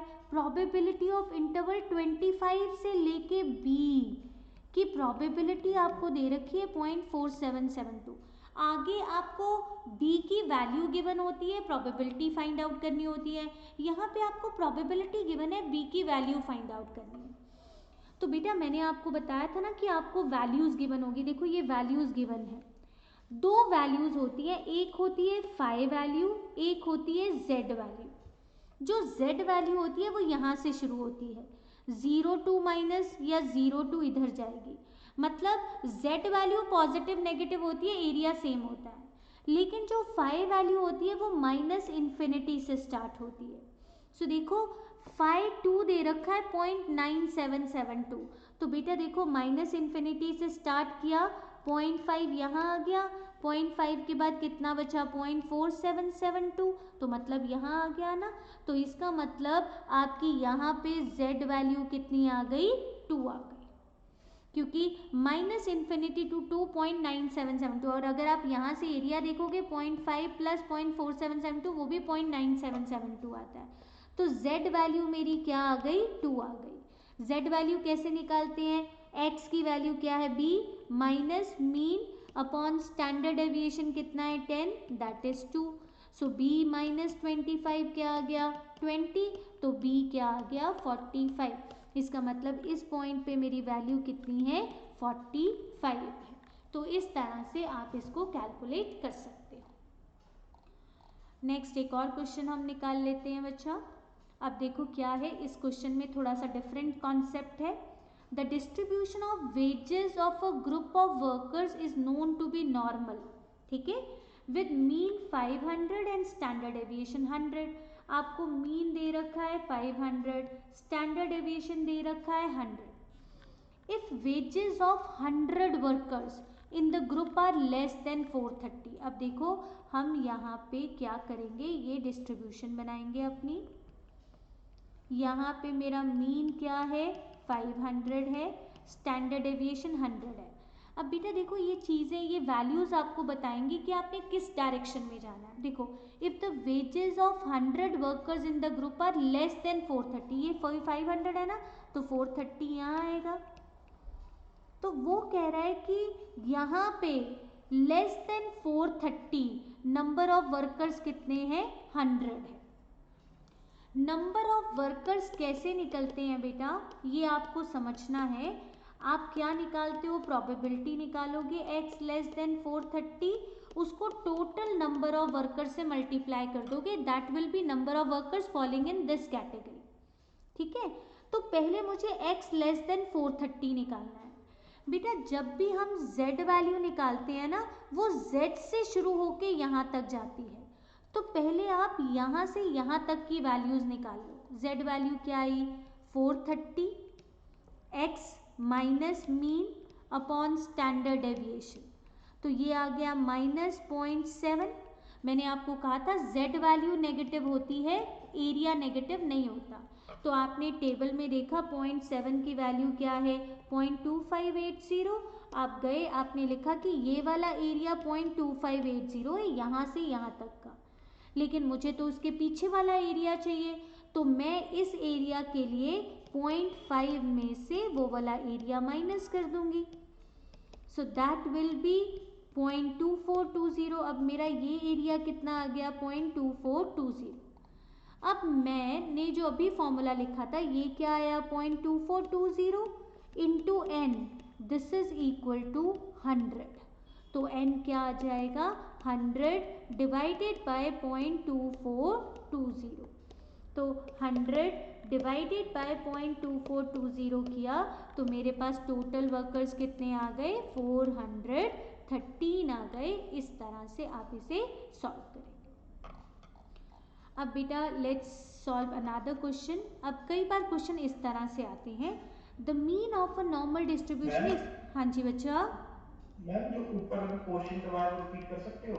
कौन से वाला बेटा? ये जो भी वर्कर्स वाला किया आपने। हाँ बोलो बच्चा, इसमें क्या दिक्कत है आपको, कौन से पॉइंट पे आपको दिक्कत आई? मैम ये 0.7 वाला मतलब कहाँ से आया? बेटा ये 0.7 z वैल्यू निकाली ना हमने। z वैल्यू कैसे निकलती है, x minus x mean upon standard deviation. तो मीन क्या है इसका, मीन इज 500। x क्या है लेस देन 430 है ना, तो 430 क्या है x है अपॉन स्टैंडर्ड डेविएशन। तो यहाँ से आपकी वैल्यू आई नेगेटिव की 0.7 z वैल्यू। ठीक है, क्लियर हो गया जी मैम। और किसी पॉइंट में तो डाउट नहीं है? नहीं मैम। चलिए अब हम ये क्वेश्चन कर रहे थे कि the mean of a normal distribution is 500। अब यहाँ पे और उल्टा चीज दे रखा है क्या, 16% of values are greater than 600। तो सबसे पहले तो आप इसकी डिस्ट्रीब्यूशन बनाइए। यहाँ पे मीन 500 है, उसने क्या कहा ग्रेटर देन, यानी कि probability of x greater than 600 क्या है 0.16। तो बेटा 600 500 से बड़ा है तो राइट साइड पे आएगा, इधर आ गया x की वैल्यू 600। और ये क्या कह रहा है 600 से बड़ा जो एरिया है वो कितना है 0.16 है। ये वाला एरिया कितना है 0.16। बेटा हम हमेशा एरिया कहाँ से देखते हैं, यहाँ से, तो आपको हमेशा यहाँ से एरिया फाइंड आउट करना होता है। तो ये वाला एरिया कितना आ गया 0.5 में से 0.16 आपने सब्ट्रैक्ट किया तो क्या आ गया 0.34 आ गया। इतनी बात समझ में आई? ठीक है, अब देखो ये आपको दे रखा है given that the area between z, अब यहाँ पे z वैल्यू ही दे रखी है, z equals to 0 to z equals to 1 is 0.34। इसका मतलब इस पॉइंट पे मेरी z वैल्यू क्या आ गई, 1 आ गई ना।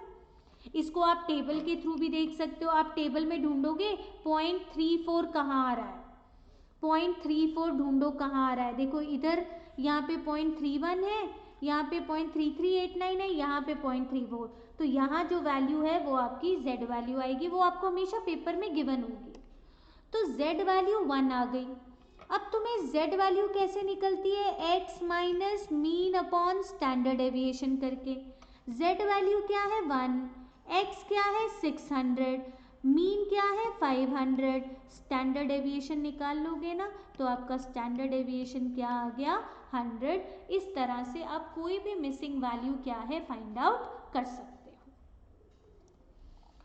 ठीक है, अब एक क्वेश्चन हम और कर लेते हैं जिसके अंदर आपको परसेंटेजेस दे रखी हों ताकि आप वो भी समझ सकें। जैसे ये क्वेश्चन में देखें क्या है कि it is assume that find the average daily sales is less. हाँ चलो ये देखो क्या है, in a business it is assumed that average daily sales expressed in rupees follows normal distribution, कि average sale normal distribution follow करती है।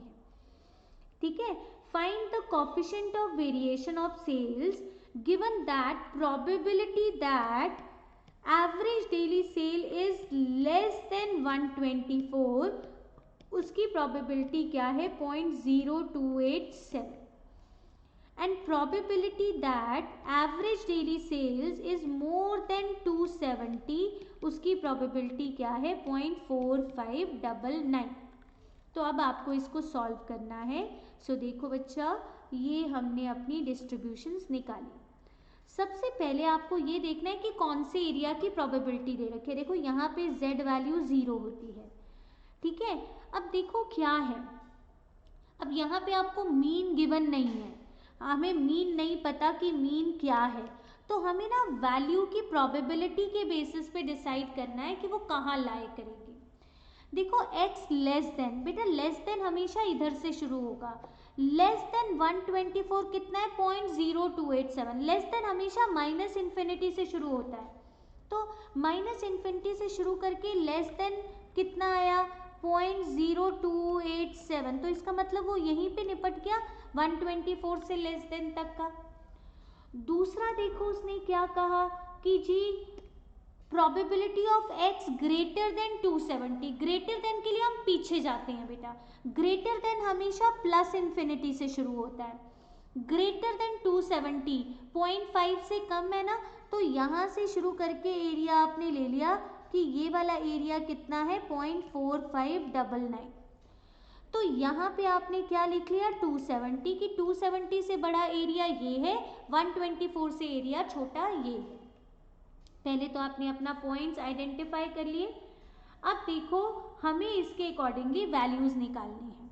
मैंने तुम्हें बताया कि तुम हमेशा वैल्यू यहाँ से यहाँ तक देखते हो या यहाँ से यहाँ तक, तो आपको इस वाले एरिया की वैल्यू चाहिए, तो आप 0.5 में से पीछे वाली वैल्यू सब्ट्रैक्ट कर दोगे, तो क्या आ गया 3174.4713 आ गया। यहाँ भी आपने 0.5 में से 0.4599 सब्ट्रैक्ट कर दिया, तो क्या आ गया, ये आ गया 0.0401। आपने दोनों एरियाज निकाल लिए। अब देखो आपको एरिया की यहाँ की z वैल्यू निकालनी है। आपको पता होना चाहिए लेफ्ट साइड पे z वैल्यू नेगेटिव होती है, राइट साइड पे z वैल्यू पॉजिटिव होती है। सो अब आपको 0.4713 की z वैल्यू निकालनी है, तो आप अपना टेबल देखोगे, ये टेबल की बॉडी है।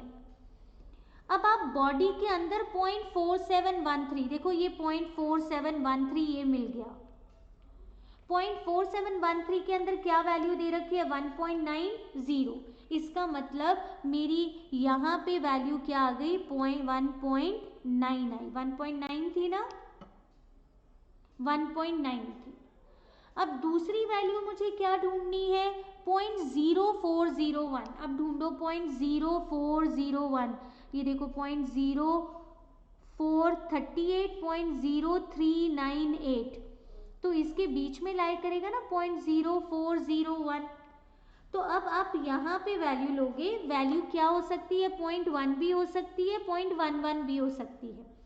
सो देखो आपको यहाँ पे कोई वैल्यू नहीं दी हुई, हम हमेशा आप ये लगा लो कि जो वैल्यू आपको है, जैसे इसने क्या ली है 0.1 ली है 5.1, तो आपने भी हमेशा वही वैल्यू लेनी है जो बिल्कुल उसके पास हो, क्योंकि अगर आप देखोगे यहाँ पे 0.0398 है, यहाँ 0.0438 है, यहाँ पे डिफरेंस बहुत कम है, यहाँ डिफरेंस बहुत ज़्यादा है, तो हम 0.1 लेंगे, तो यहाँ पे वैल्यू क्या आ गई 0.1।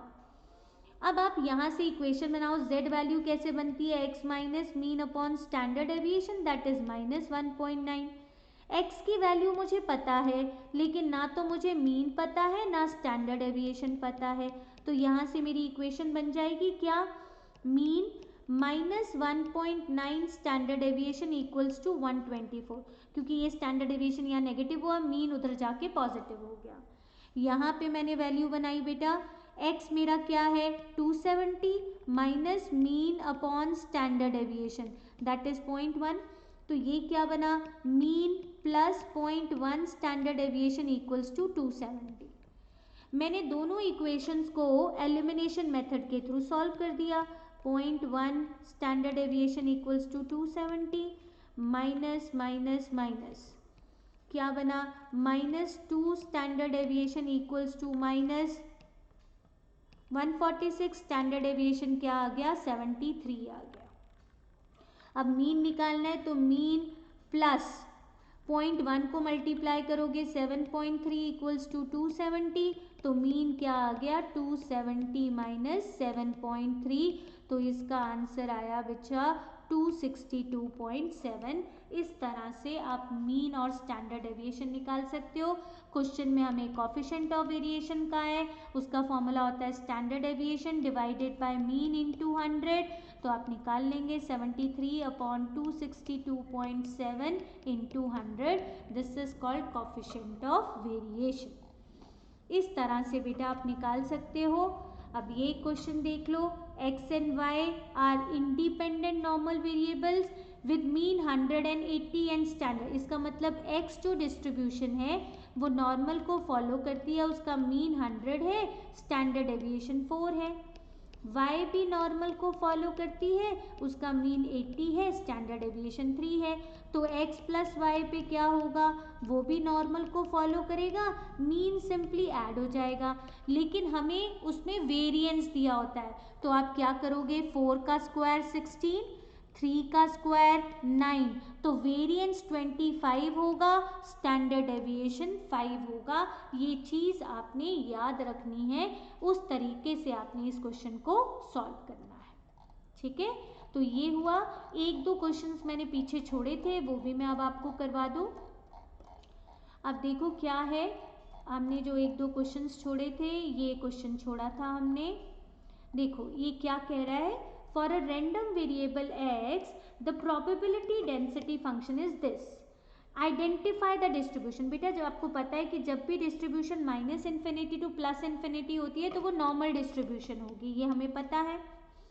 हमें इसका मीन और वेरिएंस निकालना है। बेटा मैंने आपको बताया था कि क्या होता है डेंसिटी फंक्शन इसका, that is 1 upon standard deviation √2 pi e पर -1/2 x minus mean upon standard deviation का होल स्क्वायर।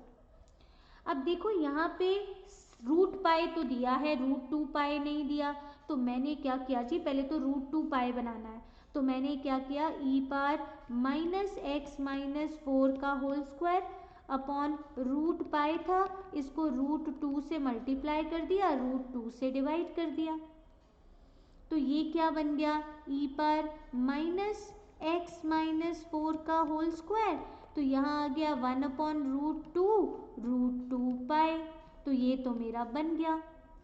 अब ऊपर क्या था, -1/2, तो मैंने क्या किया बच्चा, इसमें ऊपर -1/2 से पहले तो मल्टीप्लाई किया क्योंकि माइनस साइन तो था ही, और नीचे 1/2 से डिवाइड कर दिया। 1/√2 मतलब मैं इसको बिल्कुल उस फॉर्मेट में कन्वर्ट करने जा रही हूँ। अब देखो क्या है, e पर -1/2 x -4। बेटा अगर मैं 1/2 को स्क्वायर के अंदर लेके जाऊँ तो यहाँ पे 1/√2 का स्क्वायर बनेगा 1/2।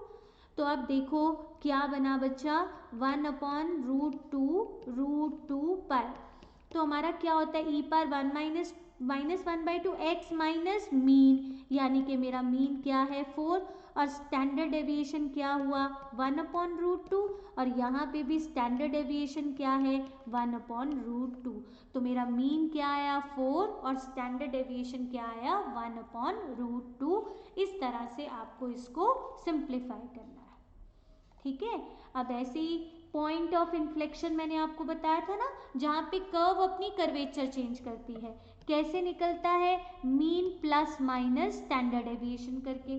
तो पहले मुझे इसमें से मीन और स्टैंडर्ड डेविएशन करना। देखो मीन तो मुझे देख के ही पता लग रहा है कि मीन क्या है 10 है, और यहाँ स्टैंडर्ड डेविएशन होता है तो स्टैंडर्ड डेविएशन 4 है, लेकिन यहाँ बन नहीं रहा। तो मैं इसको कैसे बनाऊंगी, देखो e पर -1/2 अलग निकाल लिया, तो क्या बचा x -10 का स्क्वायर अपॉन 16। तो अगर मैं इसको करूंगी तो क्या बनेगा, e पर -1/2 x -10 अपॉन 4, तो ये पूरे स्क्वायर के अंदर घुस जाएगा। तो यहाँ से भी मुझे पता लगा कि ये सही है, स्टैंडर्ड डेविएशन 4 है। तो मुझे मीन और स्टैंडर्ड डेविएशन पता लग गया। तो एक पॉइंट क्या बना 10 + 4, और एक पॉइंट क्या बना 10 - 4। सो बेटा आज की हमने क्लास में जो कमिटमेंट की थी थ्योरेटिकल डिस्ट्रीब्यूशन, जिसमें तीनों डिस्ट्रीब्यूशंस थी, binomial, Poisson and normal, that we have discussed. I hope आपको ये सारे तीनों की तीनों डिस्ट्रीब्यूशन समझ में आई होंगी। स्टिल अगर आपको कोई भी दिक्कत आए, कोई भी प्रॉब्लम आए, तो please WhatsApp me on my number, ताकि हम आपके डाउट्स क्लैरिफाई कर सकें। So that's all for today. Thank you very much.